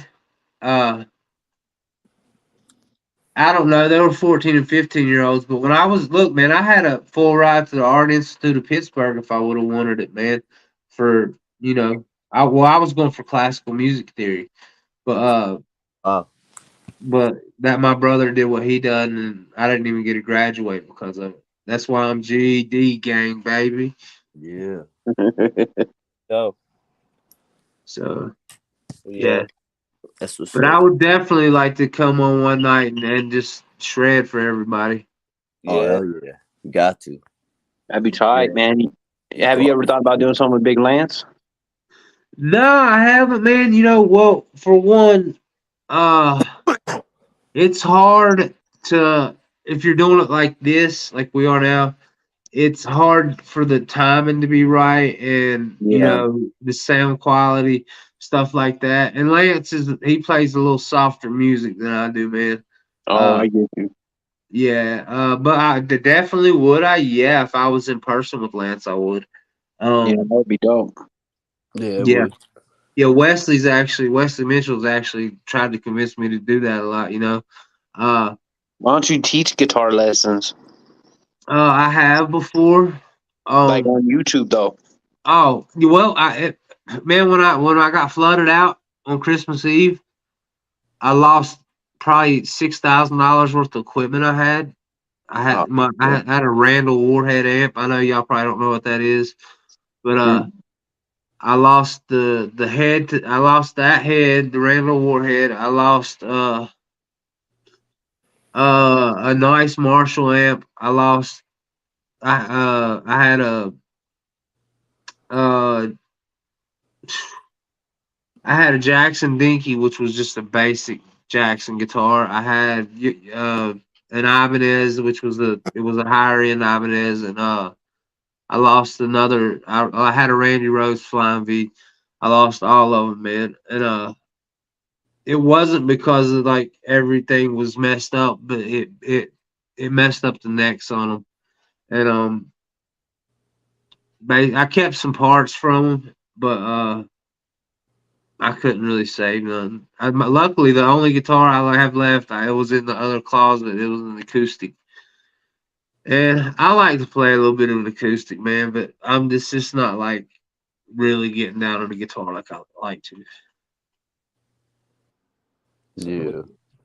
I missed some questions though. What about the Alan Holden situation? Did you Keep on going. What about Alan? Did you talk on that situation yet? I haven't spoke on it. I don't really know what. Okay, so I know there were I heard Blue Collar and AZ say there was stuff behind the scenes with that. So I don't know about that. So I can't speak on it or judge him from that because I don't know what happened. Yeah. It's a lot of shit. Yeah, but it's like it's hard for people to really give a good judgment on it. You know what I mean? Yeah, it really is. Do I like Alan? Yes, I like Alan. No matter, Yeah. I like Alan. I actually sent him a message today for the first time in months and told him I hope all was good. It kills me the name Alvin, bro. I hear that name and I laugh my ass off. It's because Tony gave him the nerdiest name you could ever give somebody. But it's funny as hell, and especially that he adapted to it and He actually rolled with it. changed the shit to it. But That's funny. He I was really changed really it. surprised when I seen him in the gym and his size and all that stuff. That was really surprising. He did show up, giving It props wasn't for even the that. size. It was the fact that he didn't know what the fuck he was doing at all. Was crazy. Just because of Yeah, how he man. talks. How he says it. I'm not. I don't. I love watching boxing. I'm not too good at analyzing it. Because all I've ever really watched are pro boxers, and they look great. But maybe Allen's not a boxer, bro. I don't know. No, it's just you're gonna be amazed when you see me and all that. That was the part. I think you're kind of you're going. It's going to kind of blow your mind. Part. Yeah, I get that. But I'm gonna go ahead and say it. Salute, Allen. He He told me he'd been doing steroids for 5 years straight. Yeah, I Yeah, didn't see that on and him like either. Taekwondo, Tai Chi, Muay Thai, and every fucking mixed Now he martial might be arts. on a roll. You know what I mean? But I he don't know can't even about throw a that. punch. That's bullshit.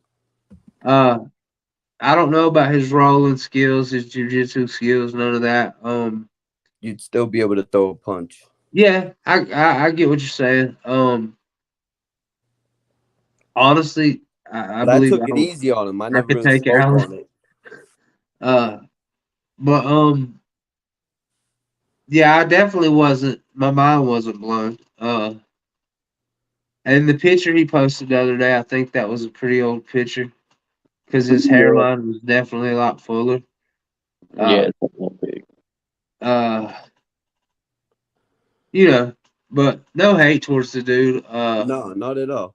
We just could, I don't looking think to he see a really knew fight. what he was getting into Hey, with he YouTube. showed up though. Showing up's half the battle. I Yeah, salute man, that. I give him props for yeah. that. I'm not I gonna take that salute one. that. And Straight I from definitely, Boston, city of the champs. I definitely don't think he knew what he was getting into with YouTube either. Most No. Because people he don't. came in like a damn like a wrecking ball, and See, but there's stuff behind the scenes that like would make people think otherwise. right, okay, That that's what I'm dude, saying. like, that dude's got like troll accounts and shit. All I can do is go by what I've seen on here. Yeah, no, I know. That's what I'm saying. Like, that's part of the example is like Okay, there's yeah, just so much shit because he told so many people, different shit all the time. that's all. And then when people Um, started putting the stories together and like talking about it, people were like, "What the hell?" It's crazy. oh man, my lighter just went out. I'm That's aggravated as right, bro. fuck. Got like 10 of them fucking the blunts. I'm like OCD, drying them, lighting them, You want to relighting. read? You can read the comments now. You got somebody bitching about it. We were doing an interview, dude. Who's bitching about I'm what? not even reading the comments. Tony's down there bitching. I'm just fucking around. Oh. But yeah, so Big Weavy, bro, you came all the way from overdosing 4 times. You lost your brother. You lost your mother. You became a hillbilly that everyone admires on YouTube, man, and you're here now. We appreciate you coming on the YouTube streets, bro. I hope that we gave you the respect that you gave us, and I hope that you didn't think that anything else was going to be like that. We just like talking, and you're. No, definitely, man. Y'all gave me mad respect. And I don't know what Tony's saying, but salute Tony, bro. You know you my homie. No, he's just fucking around in the comments. Hey, me and him had a good time today, bro. We were laughing our asses off. Don't worry, Tony. We got everything clipped of anything you want. Don't worry. But we're not we're not focused on it now. Tony, if you're watching, you know what I mean. You know what I'm talking about. Yeah. You know what I mean. He's dude. When he does that laugh right there, when he tilts his head back, that shit makes me laugh more, man. I love it, dude. Yeah. I like I said, I've been on one day, bro. You got a new name for Scott. His name's Scottistic. Who's that? Canadian, Scott Tistic. Is he? Wait a minute. He's still. I haven't seen him around. Oh, he's around, bro. You know he's around. Now there's gonna be 50 videos made on me tonight. Hey, you already said his name twice. Don't say it 3 times. Yeah, no, I'm That not. motherfucker pop up like Beetlejuice. His handle today was Posey Prison Genre Keyboard Warrior, something like that. He comes up bro. with the wildest names, though. I'm surprised Google hadn't gave him his limit on his damn account shit. He got like 1,000 accounts. I couldn't keep up with that shit and the passwords too. Good God. I think Mike I blocked could barely him keep up with 46 my times. own. Yeah, it's crazy. But man, I appreciate you guys coming on here and having an honest conversation with me, man. Sure, and like bro, I said, I wanted y'all to know that I really didn't have much of a chance to speak last night. Yeah, no, you're good. No, for sure. Hey, we appreciate it, man. We appreciate you pulling up. I appreciate the call. You know what I mean? A little respect goes a long way. You know how it goes. I tried to call AZ. Did you? Yeah, bro. I didn't get a missed call today. Yeah, it was not. It wasn't long before. Well, it was before Plug did his pre-pod. That's Probably weird. IG. I got that on my other phone. I never get this notification, but I happen to see it.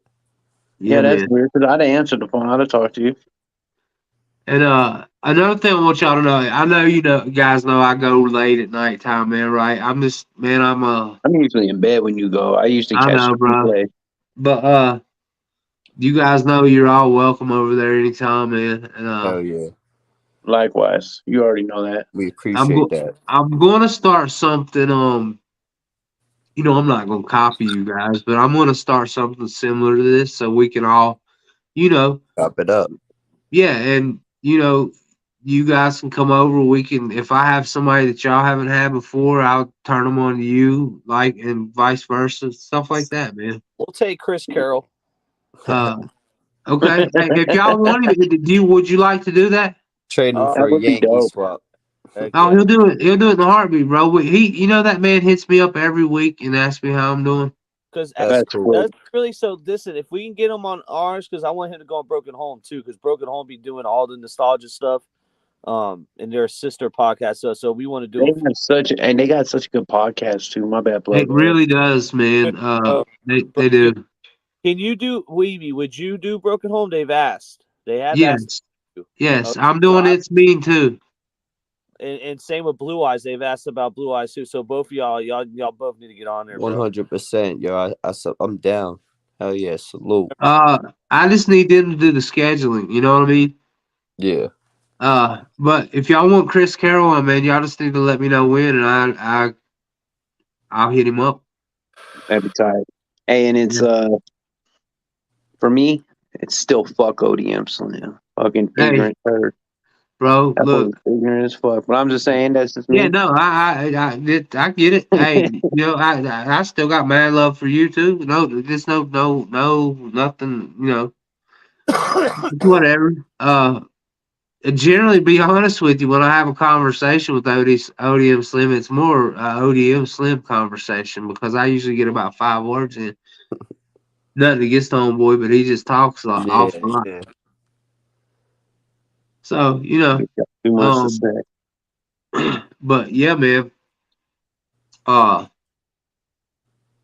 can get y'all Chris Carroll anytime you want, bro. Yeah, that'd be dope. That'd be awesome. He's a great guy, man. You know what I mean? Great guy. You guys will absolutely love this guy. Shout out to the chat too. Sorry we didn't get to everybody. Salute to the chat. We appreciate each and every one of you pulling up to the YouTube streets. I haven't seen any comments. I'm sure there's some plenty of shit to say about me. It's all love. No hate. 90% love, bro. Yeah, all good stuff, man. Tony wants to link, but dude, I think this is because it's a Weavy interview. Maybe we'll go do a post pod on my thing if you need to. You said the questions. I'm pretty sure I know what the question is. I can answer right here on here. Midwest said that Tony's gonna be blocked from my channel. I'm not gonna block Tony from the channel. But what we're gonna do is, since his mom is coming up, such a joke. since mom is coming up, what we'll do is I think I'll just have the comments off or not have it up on the stream or like we're doing right here. You know what I mean? So we'll keep it respectful with her. We'll get her side of the story, and then we'll judge it after. You know what I mean? So I don't know if that's the question, Tony, but let me know if that was what you wanted to know. That's only fair too, you know. Yeah. At the end of the day, yeah, we're gonna get the paperwork too. Let's look at everything, and then we'll dissect it. And at the end, you know what I mean? But we all kind of know what the gist is. Look, for the crime that was committed, I don't put any grimy shit past any one of them. Yeah. Other questions you want to ask? All right. He probably wants. Well, we'll do it on mine. I'll do AZ. Don't want to probably do it on here. You want me to drop the link? Yeah, we can do like another 5 minutes. All right, let's just do another 5. All right, Tony, come on up. Yeah, salute to the chat. We appreciate each and every one of you pulling up to the YouTube streets. If you can't take the heat, kick rocks to the sidewalk. Yeah, this is our blog. Salute to the chat. Yeah, slip on them Lamborghinis and put them in turbo, baby. Yeah, pocket car. We here. If you ain't got the Lamborghinis, get the Chevrolets. Call your lawyers, kid. Or the Escaput. What was it? Son. Escaput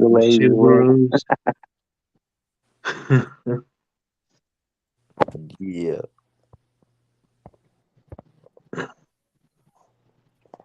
What's up, babies? Yo, what do you say? How we doing, gentlemen? How we doing? Hey.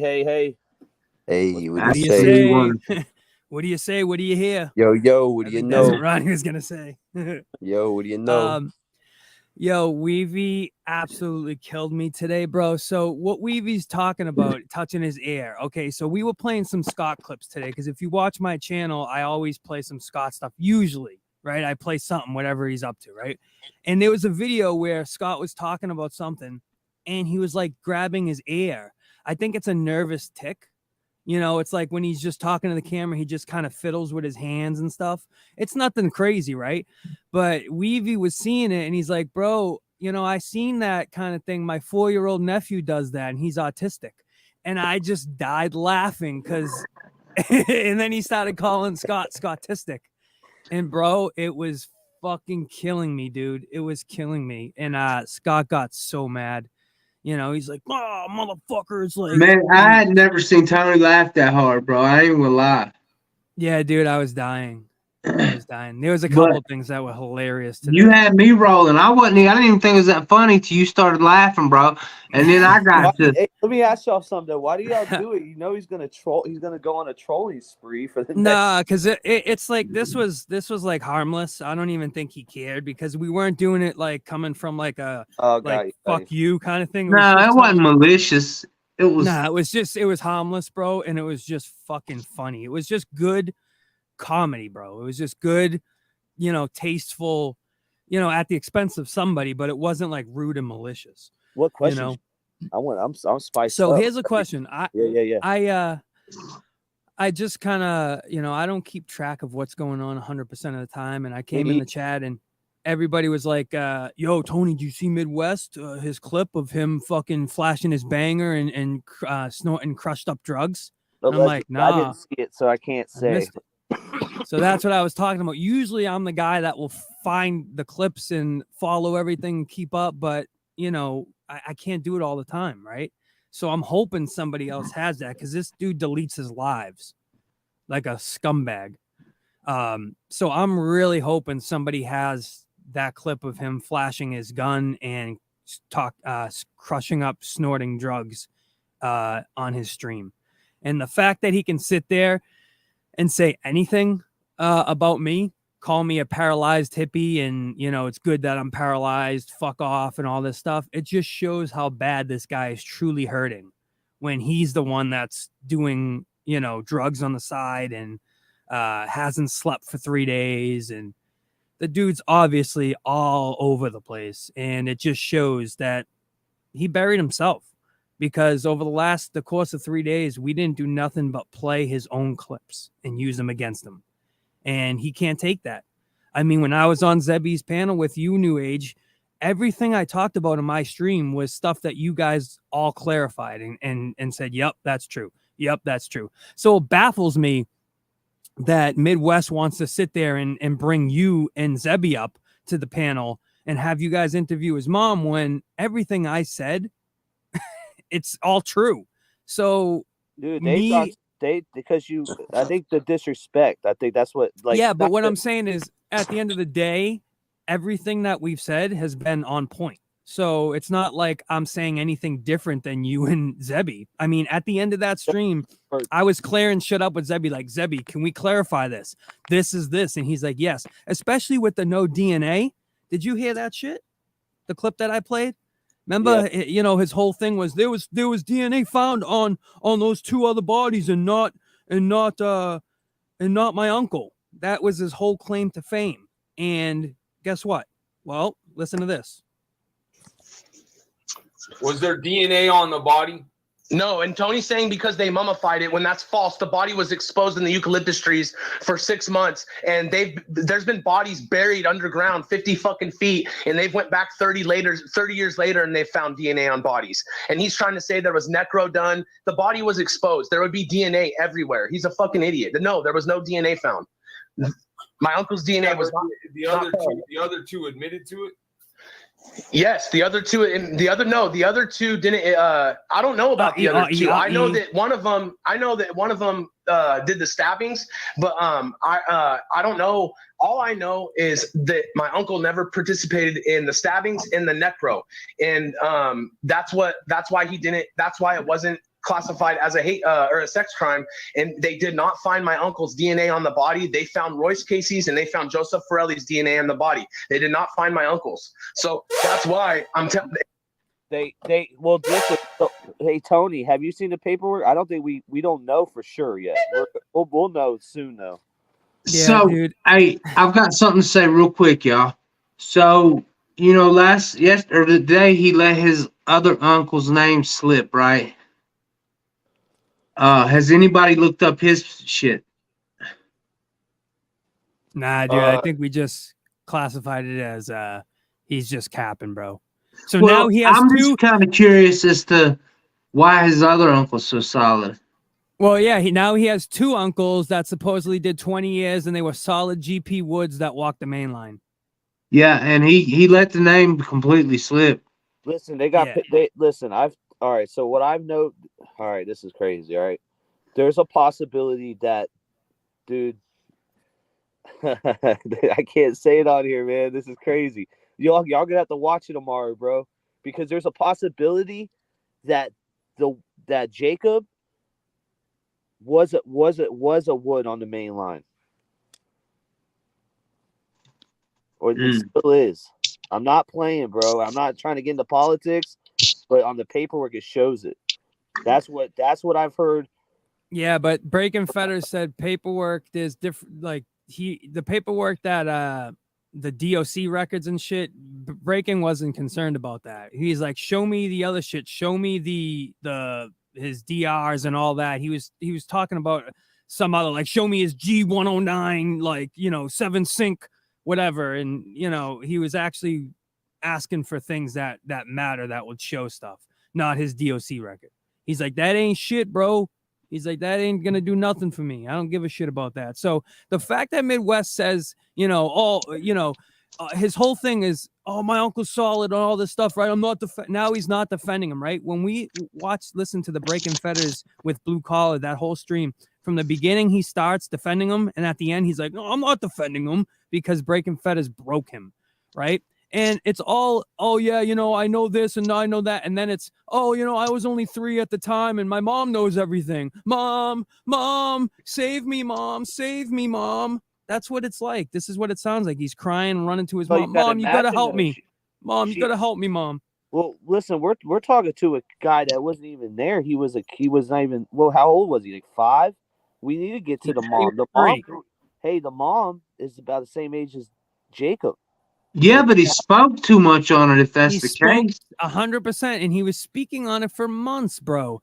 And now all of a sudden, it's like shit comes out and it hit sideways, and then you want to say, "Well, yeah, I was young. My mom knows it all." Like, nah, dude, get out of here. You said details like you acted like you knew him, especially throwing the red herring that the names are different. That Joseph Forelli is Royce Casey and Royce Casey is Joseph Forelli. This guy is cooked out of his mind, snorting drugs live on fucking camera, bro. Fucking flashing his gun. Like, that's ridiculous. I hope somebody has that clip. I hope. Hey, check this out. I know most of y'all don't know anything about a lot of metal bands, but there's a metal band named Cannibal Corpse, right? And that Casey dude looks just like the front man, Corpse Grinder. If anybody wants to go look at it, man, go look, bro. You'll get a laugh out of it. They always had the craziest T-shirts. Yeah. Oh yeah, that death metal bands always have those crazy fucking. So my aunt, right? She messaged me today. She's like, "What the fuck's this?" And I'm like, what, a stream? She's like, yeah. Like, why are you talking about Slayer? Because she's like a 80s child and she loves Slayer. And she's like, why are you talking about Slayer? And I'm like, you might want to just, listen like a few more minutes. And then she's like, what the fuck? And then she starts sending me pictures of her with Slayer. She's like, yeah, they never talked about any killing any. I've listened to Slayer my whole life. I never killed anybody. So like she showed me pictures with like all the dudes. I forget his fucking name. What is his name here? Kerry fucking King. Yeah, Kerry King. And he's got like fucking head tats, and she's like just like hanging out with him, probably fucking him and shit. So like, she never killed anybody. So, but the thing is, bro, 100% backpedaling, 100%. Dude, the dude just buried himself, and I really hope we have that video from today. I'm dying to see him flash his gun and snort drugs. Hey, is there no Lifetime movies or anything made on that shit? Just that one movie? There's some documentaries. There's documentaries on YouTube. Netflix. And YouTube. There's a couple true crime. They talk about it. They go over it. There's a couple of things. Not as much as you would think, though. Maybe because it's 25 years later. And they never focus on Jacob either.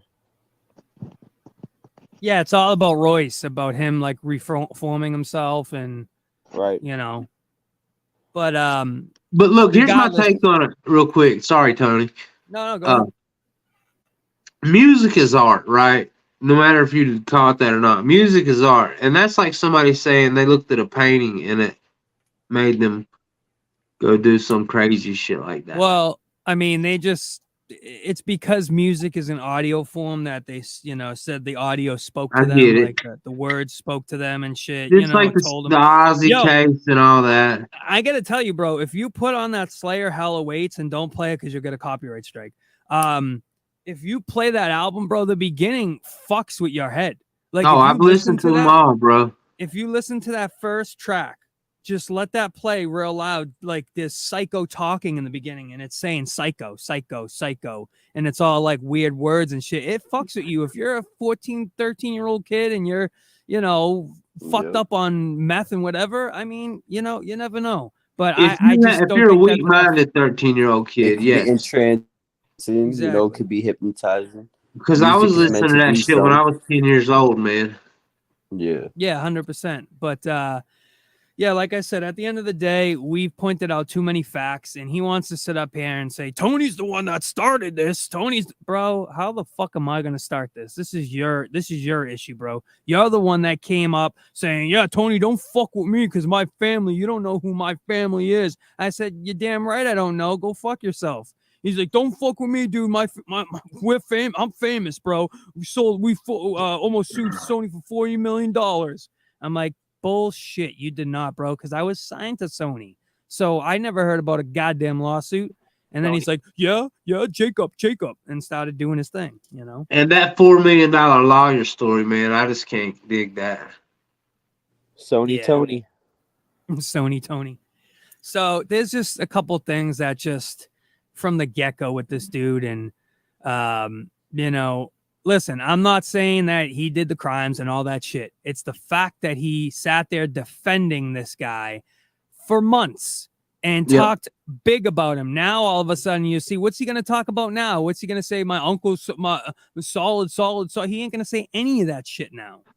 This guy is a fraud, and he's fugazi, and he's like, oh, I'm going to take Stony Tony down. Tony, you're done. I'm going to tell all the homies not to fuck with Tony. It's like, okay, bro, you're delusional. I got one last thing to say about it. The bastard, 25 years ain't enough. He needs to stay in it. He needs to spend the rest of his life, bro. That's another thing that got me is he's reformed and he done his time. No, he's not done his time, man. Yes, exactly. That's what another Midwest capper was saying. You know, oh, he's done his 26 years. You know, he's done his time and he deserves to get out. Well, I have that clip. Let me ask you hypothetically, that necro charge, if that's not there, right? Has he done his time? If it's just because he originally put the belt on the woman, we know that for a fact. But no, bro, 8 months of fucking with that corpse, bro. There's no justification. Think about what the parents went through for that 8 months. Because we don't know if that's a fact on Jacob's part.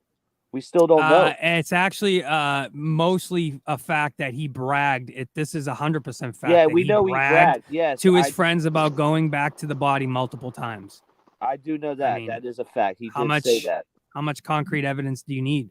I mean, witness testimony. I think that's enough. I mean, eyewitness testimony. Yeah, it's 2/3 of the law. So yeah, I know what you're saying, but it's yeah. But I mean, that's like hearsay. Is that on the paperwork too? Or is that in an article? See, I'm tired of the article shit. We got to have the paper. Well, we're going 25 years back, so you got to figure that most of the shit's going to be articles. And that testimony ended up in being a prosecution. So I would pretty much take that as fact. Also, Herb Dizzle, I unblocked you today, brother. I found you. You were blocked, so set on my end. Why'd you block Herb Dizzle, bro? I didn't block him. Probably somebody else did. When people in the chat, people in the chats disagree with each other, and if somebody's got a wrench, sometimes that's why I don't like for my people to block somebody like that. No, I don't. My people never do, but sometimes they fuck around and they do sly shit and go on a blocking spree or something. Hey, I'm gonna hop off, but you guys can stay live. Plug, you can just end it when you're done. All right. Man, if y'all are done with me, bye, bro. I got you. Salute. Hey, Tony, salute, bro. No, Are you hanging, Big Weaves? I'm gonna. If they're hanging, I'm gonna hang for a minute. Yeah, there's like a couple more things I just want to clear up about this whole Midwest thing. You know, there's so many fucking loose ends at this point. You know, there's so much things that this guy literally buried himself, and I can't get past what happened tonight. I missed it, obviously, but this guy was flashing his gun and snorting drugs live on thing. This dude's unhinged. So, and I guess he killed the live when he figured it out. So, I mean, is that going to be brought up? You know, like this guy, what the fuck is this guy doing? He's obviously lost himself. At this point, he knows that it's not just Stony Tony. It's everybody calling his bluff, you know? So when the Stony Tony standard is not applied anymore, he doesn't know what to do. Now he's like, oh, shit, everybody's going after me. Fucking everybody's Mom. Well, you guys know that I'm very laid back and don't get into this much stuff like that. But in this matter, I've spoken my piece. You know what I mean? Yeah, absolutely. You've definitely said how you felt and agreed with most of the shit that we've been saying. Yeah, you know, and that's just what it is. I mean, at the end of the day, what is his mother going to say that's going to be different? Royce Casey is Joseph Farrelly. Joseph Farrelly is Royce Casey. My nephew didn't touch the body. My nephew didn't stab the body. Like, what are you gonna say? You know, and I'd be appalled if every document that's out there and every story is wrong, but they have the correct information and they're not going on national record to clear things up, right? It's like for 25 years, you're telling me all the stories that they're obviously all the same. All the stories they all match up. Yeah. This is what happened. This is how it happened. And this boom, boom, boom, boom, boom. So you're telling me that's all wrong. Facts are facts. That's one thing you can call me, you can hate me all you want, but you can't call me a liar. And I'll take that to my grave. So no, Tommy, this is one thing that I stand behind you on, man. I appreciate that. And at first it was me, like I was the first one that kind of rolled up on this. The whole incident started with me and him, and I was going through the case live and I was just like flabbergasted. It was the first time I kind of stumbled upon it. And I'm like, are you talking about at first it was your uncle's not that dude. Stop bullshitting. So that's what it was more about. And then I was reading into the case and I was like, there's no fucking way, and then he starts naming shit and whatever. And yeah, it's just, Let me address this real quick. Yes, it's 100% his mom. I talked to her. It is. Wow. So there we go. She's coming There's on. a lot of dynamics to this show. Dude might be a wood on an SNY yard, but no 4-yard GP would let that go. That's what I'm saying. Like, dude, he's a baby killer. There's no way he's gonna walk around unscathed. There's just no way. And then he's like, yeah, my uncle fought this guy off, and every time someone fought my uncle, he took someone with him, so his points got way jacked up. Now, do you think if he was getting extorted really hard or anything like that, that he may be able to slide by? That's just a question. This is the thing too. There's when I talked to his mom, there's people that was in prison with him that were kind of vouching for him. So, but this is all hearsay again, so I can't confirm any of this yet. So we gotta wait. The DR. You gotta understand. You gotta understand, bro. For 25 years, his uncle's been lying to sending letters to whoever he's sending to. I didn't do it. It's not me. It's them. Do you understand? So for 25 years, they are stuck in a web of lies of what really happened, what actually went down. Of course, the uncle's going to say he didn't do it. It wasn't him. You know what I mean? I mean, why would you admit to that? But the fact that they all admitted on the trial that they did that to the body, it's concrete evidence. That's why I don't think a DNA test was performed, because they pled down and they admitted to it. Yep. So I've been saying it the whole time, man. That's why there was no DNA found. It's not that they didn't test for it. I'm sure if they tested, they probably could have found it. But the fact that they pled down, I don't even think they tested. They all three of them pled that they've done unspeakable things to that body. So what are you going to test for? Oh, yeah. All three of your DNA was found. Well, yeah, we already admitted to it. Yo, AZ had to drop off. He said we could wrap it up. We could stay on. He was trying to holler at you. I told him we got it. So I don't know if you want to switch it over to your page, if you want to wrap it up, or if you want to. No, we can stay here. We can stay here. Yeah, he said we good. We good. So tomorrow night, me, Zebby, Midwest, his mom. His mom will be able to tell, her story from childhood, growing up with Jacob, all the way up to the events of what happened. And then maybe part 3, we could do the paperwork. And then, it is what it is. Tony's not going to be blocked from the channel. I don't know how we're going to do with the comments. Just, Tony, if you could do me a favor, I'm not even going to be there, dude. I'm not even going to be there. Attack his mom for, until we get the I ain't even going to be there, bro. You don't have to worry about me. You have to worry about other people attacking his mom. Don't worry about me. I'm the least. Hey, he's got a good point. Yeah. That's fine. You're missing the point. Like, there's going to be other people going at her. At her. Right. So we're going to have to keep the comments down. But I mean, it's expected. We'll just take them off. I think it's better. I think it's I just let the comments roll, and if anything good comes out of it, any questions, then you can bring that up. But just use it for the good and ignore the bad. You know That's what I told him. We have some pretty strong mods in the house, so just as long as you got that set up, you have the right mods in the house. They clean up whatever mess, you know. Yep. But there's a big mess this guy left. Midwest left a big mess, bro. Is open end, loose ends, fucking him saying one thing, him saying another. There was no DNA found. Then there's 2 DNA found on the bodies, but not my uncle. It's like, which one is it, bro? You're all over the place. That's why he deletes his lives. This will forever be his YouTube. Yeah, he's all done. He's all done. It's over. Nobody's fucking with him. Nobody's coming in his chats. Nobody even wants to talk to him. He's done. He's going to be written off. And he's so afraid of having that happen to him. So afraid of people calling him a necro and all the things that he's so afraid of. And I would be afraid. I would hate that. Yeah. You know? And now he's got to deal with it all over again. It's followed him his whole life. And guess what? It's followed him to YouTube. Because you know why? Just like Pino says, if you don't want it spoken about on the internet, then don't speak about it. Wise words from Pino. Yes.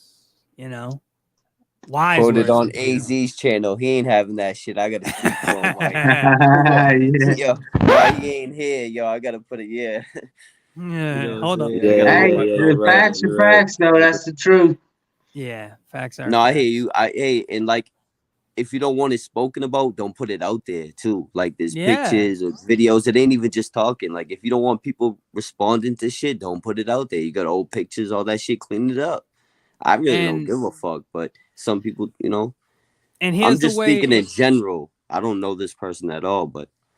Yeah, and here's the way it went down. So he said he outcasted him for a decade, right, when his daughter was born. So last time he seen him was when he was 16.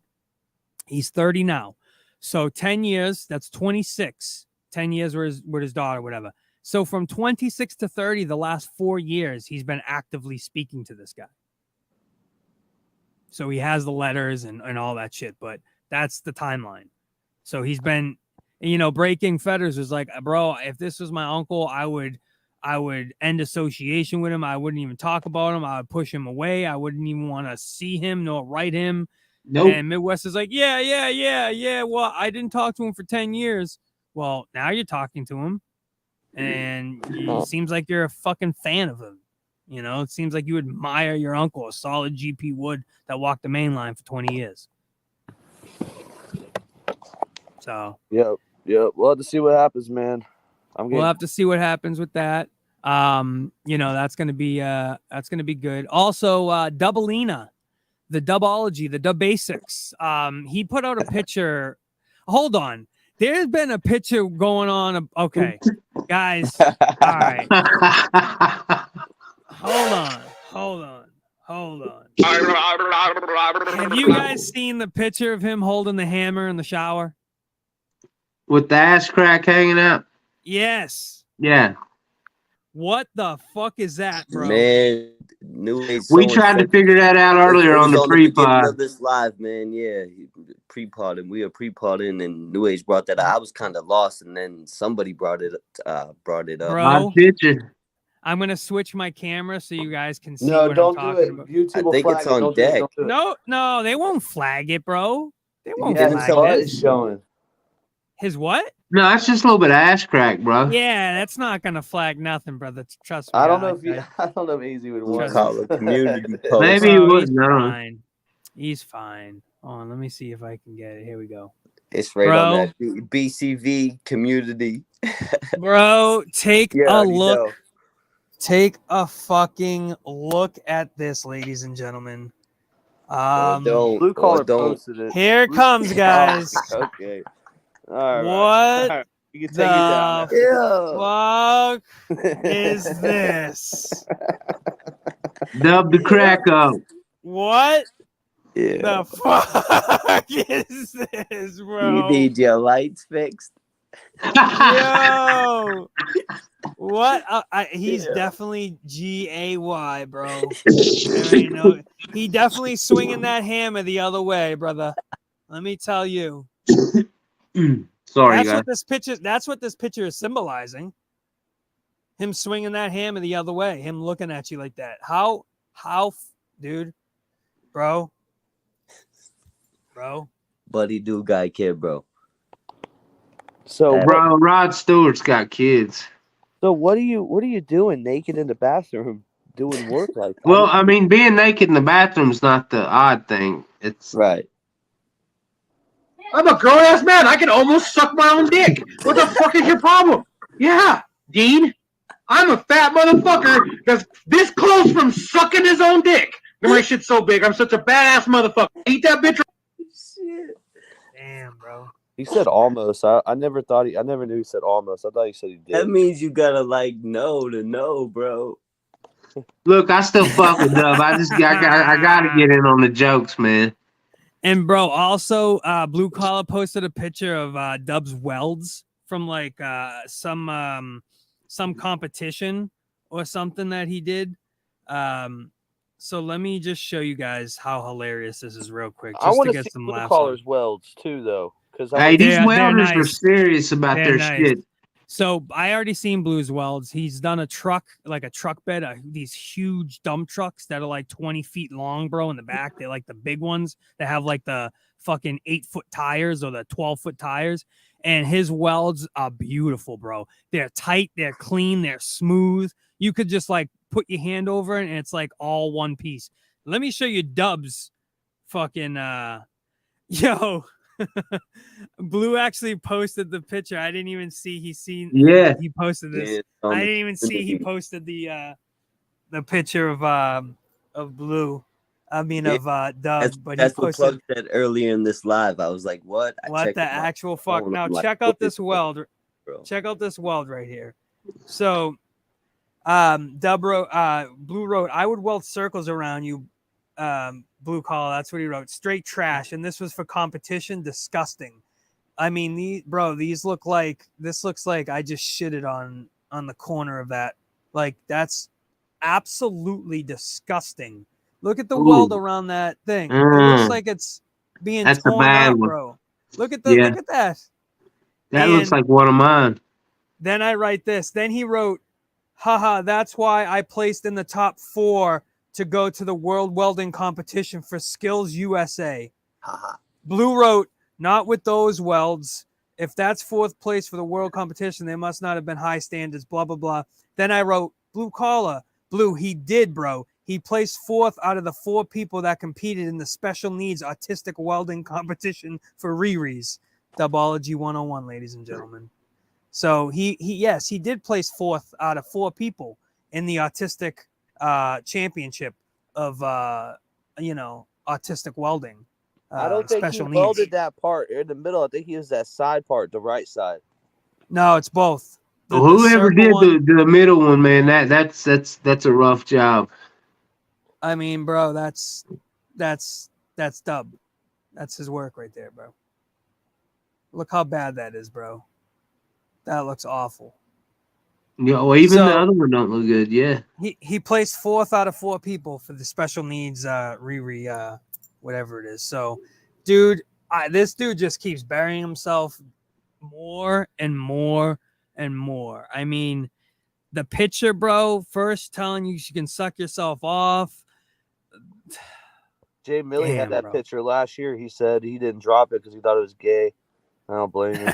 Well, they said it was on his IG, right? Like it wasn't. Yeah, it was on his exposing him. He had it out there. I guess that's what they said. Now, hey, I'm gonna speak on something about Dub real quick. Go ahead. He was talking about his 23andMe, right? And he went back to Marie Antoinette and said if it wasn't for his family, none of us would be here, right?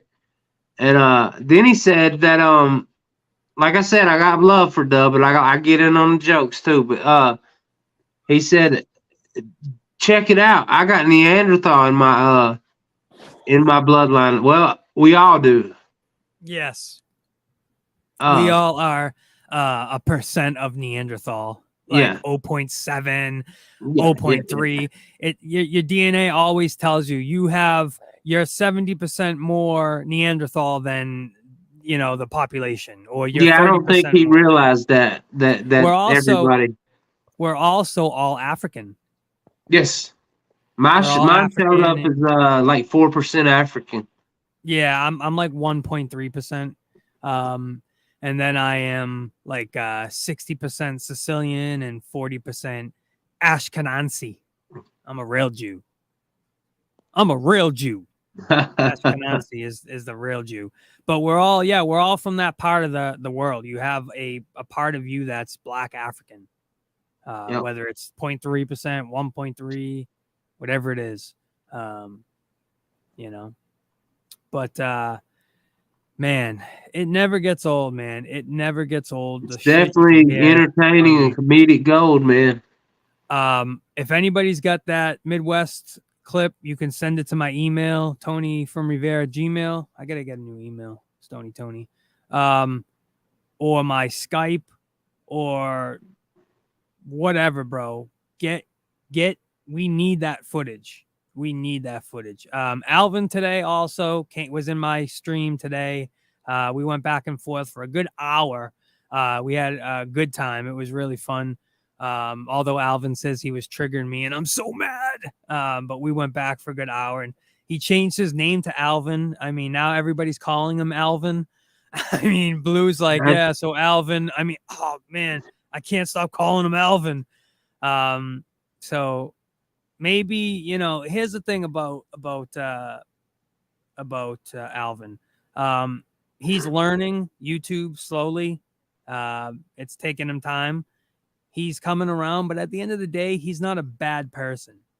He's not a bad guy, So at the end of the day, facts. Everything can be forgiven and moved on and worked on if you're a good person. Facts. So that's all I have to say about that. Me and him are enemies, and we go head to head. But he's always invited in my chat. He's never gonna be banned, and that's cool. That's real shit. And you guys still might box, or you called him out though. You can't buck your own call out. We kind of both called each other out. I mean, this has been going on way before the Dean fight. That you still looking to get that in or no? I don't know, because he's making this whole disability thing, and I told him, bro, I thought you wanted to be anti-paperwork. If you're not worried about it, he shouldn't worry about it. Well, he is worried about it. Like, that's all he cares about. And I said, bro, I don't care about your ID. I don't care about your license. I don't care to know who the fuck you are. That we're going to be anti-paperwork. That's what you want to do. I'm making it a point that I don't care about your ID and stuff. But it seems like all he cared about is, we're going to see if you're really disabled or not. So what? So I go in there and I beat the bag out of you. And then you say, well, look, Tony's not disabled. Right, or what? So either way I lose. Or I go there and I get my ass kicked. And what? So either way I'm going to lose. If I make you look like an idiot, you're going to say I'm not disabled. That's your whole thing. I thought he like didn't want to fight somebody disabled because he had the upper hand, like he was being a gentleman about it. Like nope. I've had plenty of screenshots about him calling out my disability, calling out that I'm a fraud and all this so shit. If he takes it into question, just get in the ring. It's irrelevant, really. Yeah. Hey, I mean, speaking of disability, let me tell you guys something real quick. It's irrelevant to what you're talking about, but listen. When I went and see my doctor Thursday, I have Paget's disease of the bone, right?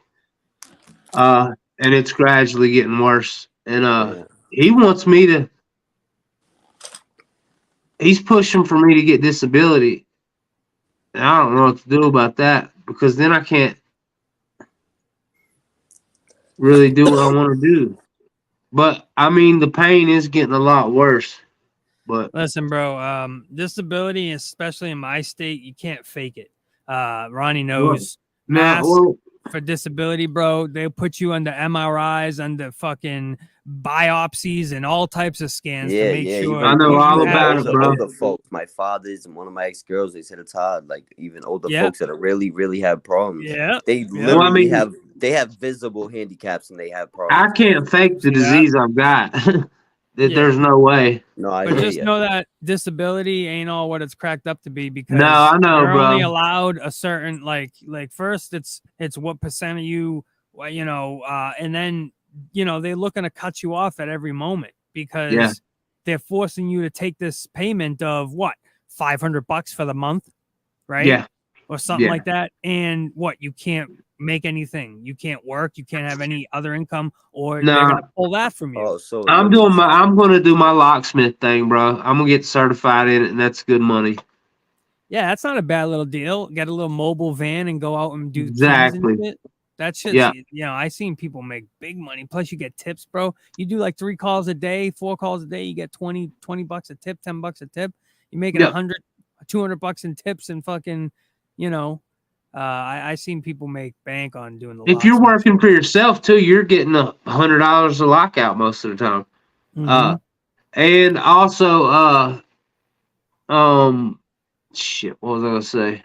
Fuck it, I don't know. Well, but all that I want to say with you, Big Weavy, is we're gonna have our what was it? The Weavy and Stony and Weavy pharmaceutical pharmacology. We're gonna have our podcast where we talk about all things drug related, the science of them, the binders, the fillers, all the things, what generic names are named for this, and I'll come through and talk some weed strains with you, some wax and 100%. crumble, some we're gonna go through some hashish. We're gonna go through. I'm very well educated on the pharmacology. You could put cocaine up to the screen, and I could tell you if it's fish scale or not. Well, I was thinking we'll get Midwest to talk about his cocaine crushed up endeavor that he did today, which, like I said, once again, guys, I hope we have the footage for that. If I missed that, that's gonna be sad. I figured Scott would have it, but he didn't put anything up on it. There's a mutual roach that has it. Yeah. Yeah. So somebody does have it? Yeah, it's out there, but I'm trying to get that. Y'all could do all that. You could cover all that. Oh yeah, once I get that, that's going up. I mean, as soon as I get that, I'm going live with that 100%. We're covering it. So as soon as I get that, let me know, guys, because I don't keep up on this shit. Like I'm not even subscribed to that dude. I unsubbed and I'm all set. Like I don't really care what that dude has to say. He already buried himself enough that there's nothing he can do. That's like I write people off when you get to a certain point. That's why I never wrote you guys off, anyone that I've went back and forth with, because you've never buried yourselves to this degree. Never. Even New Age, the stuff you said that, sometimes you get ahead of yourself, whatever it is, you take accountability, you move on. But people like Dub, Midwest, these guys have not taken accountability. They never do. And Dub actually let it slip out yesterday that he doesn't sell buildings. He doesn't sell buildings. He only sold one of them. Well, let's play the clip. Let me show you guys the clip that you can hear, a minute clip of Dub talking about his buildings and how much he sold. Check this out. I can't tell you guys that part. But yeah, we go to the board in a couple days. Look at her follower with that. We go to the board in a couple days, and basically what we're going in front of the board to build first, so we can build for the Boys and Girls Club, is because we haven't built very many buildings in the area. We've built one big steel building, 40 by 60, poured the concrete, put up all the steel. They jacked us on the $23,000. That was the one job he's been talking about forever. The one that he has the pictures of. That's his only job he's done. Somebody else put up the fucking tin. I mean, I put the hard part up. It's a fucking building was. I did it all basically myself. He did it all himself because he has no company. We got videos of all that shit. It's all out there. And fucking then we did the addition before that for the mother-in-law, shit like that. So, and that's what brought most of our bulk of our fucking that was a lot of money there. So that brought you the bulk of your income for the year. So you didn't do anything besides do one job and an addition, Dub. And shit then, like that. And shit like that. So like we have, like I said, it's a small community. Bang, I mean, they know the builders around here, but they don't know us very well because we've done the one big job town. And even though it's little, people, but like I said, we're always on Facebook. We're doing really good. We do the fucking, we I do the father-daughter dances all the time. Every year.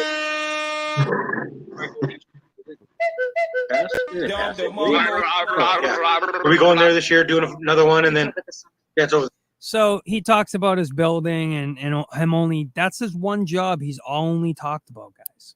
So he ain't selling shit.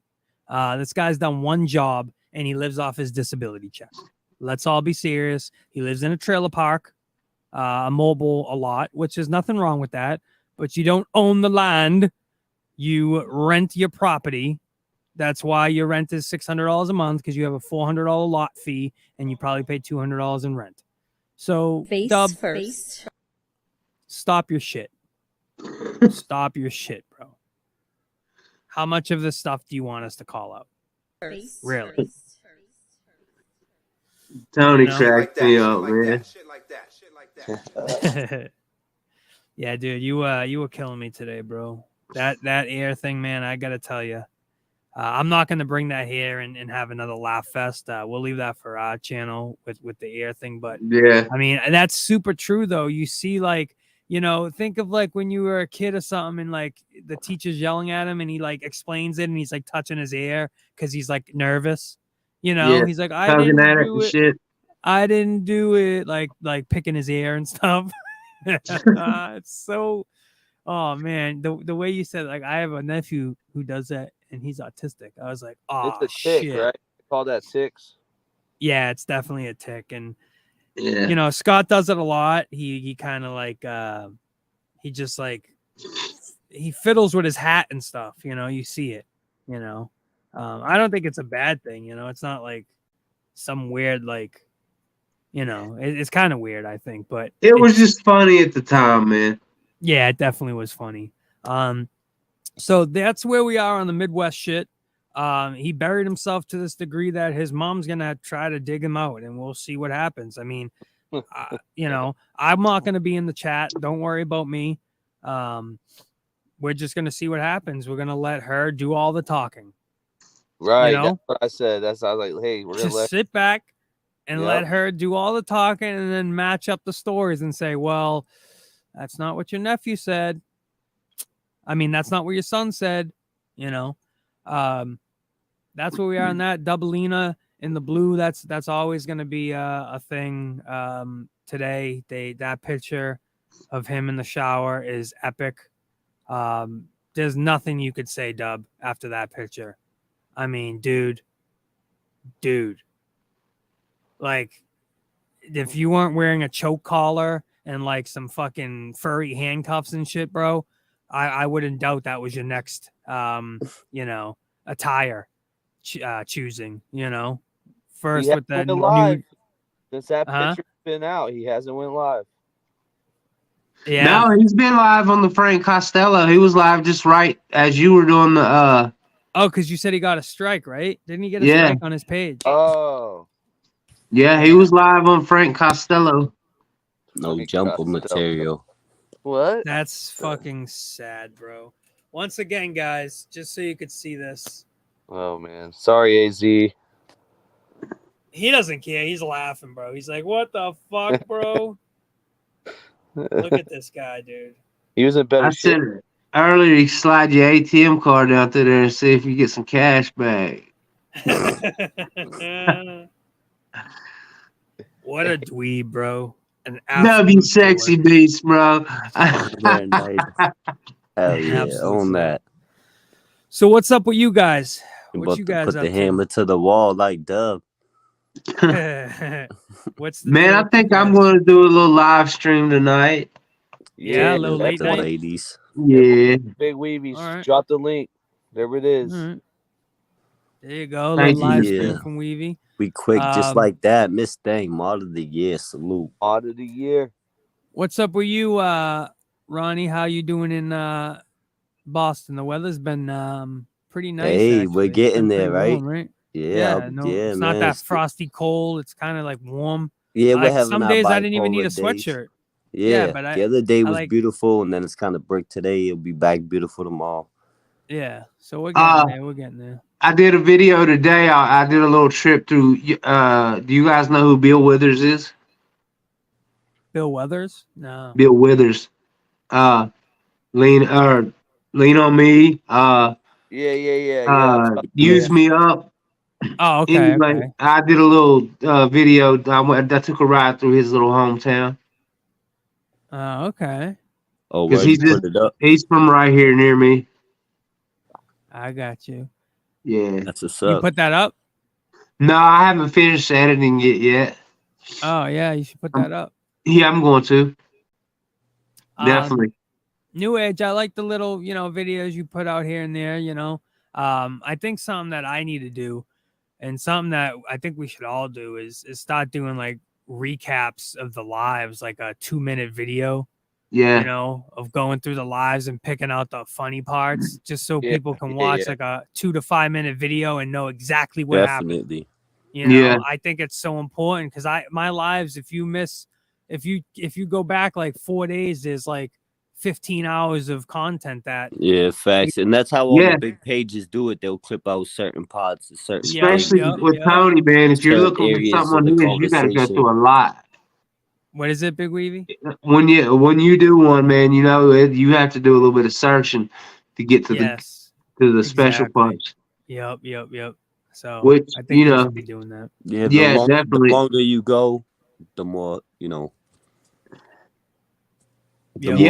really want to start remembering the timestamps or keeping something by me. With the timestamps, yeah. Well, I think there's something for OBS or the system that I run is like they have a button you press and it captures a moment. Like it will go back 20 seconds and record that whole. So say something's funny and happening, you press the button and it goes back like 30 seconds and it records the moment that happened. Right. For like gamers and shit like that. Yeah. They use that a lot. But that's smooth. Yeah, guys. So this podcast is tomorrow, New Age, correct? Yes, sir. And what time we looking at tomorrow night? 9 p.m. Eastern, so that's us, right? 9 p.m. for us. Yeah.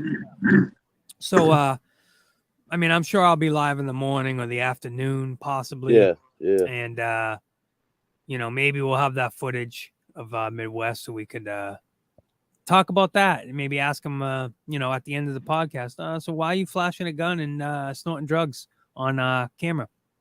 Are you really losing? I think he's lost himself that much, really. I mean, this dude, YouTube can absolutely break people that are too emotional and triggered. Yep. You guys know. It absolutely you know what I'm saying? can. You guys know we're all streamers. That's here. undefeated. Yep. You guys know how it can absolutely. About to die. I got to end it, but I appreciate all right, brother. Hey, man. Weavy, I appreciate you coming on, taking accountability, clearing that up for the people. You know what I mean? You and I know it is, but much respect, much love. Tony, I appreciate you pulling up in the truck. Bang. I didn't expect to see the rig on the YouTube streets. That's what's up. That's it, man. We got the rig up, So you guys having me. Oh, dude, welcome back to the YouTube streets. That's crazy. Is this how many times you been on here, man? I don't know. Probably a couple, but I'm back. So. Welcome back. Like man. Jim Carrey said, let's do it again. Yes, absolutely. Let's do it again. Oh my God. We will absolutely. Hey, and also I wanted to thank you guys for letting me come on and kind of explain what I was talking about last night. Of course. Yes, we could at least do that, give you the benefit. You know what I mean? Yeah. Oh. Of course, brother. All right, man. Once Good again, thank you guys. fellas. Have a I great night. appreciate you guys. Yeah. Hey, much love to everybody in the chat. Salute everyone. Tony, New Age Plug, Big Weavy, Salute, Wesley, for having us. It's your boy Blue Eyes. Let's go. This thing, searching, everybody. Yo, TNT. I seen Stay everybody. healthy. Stay happy. God bless you.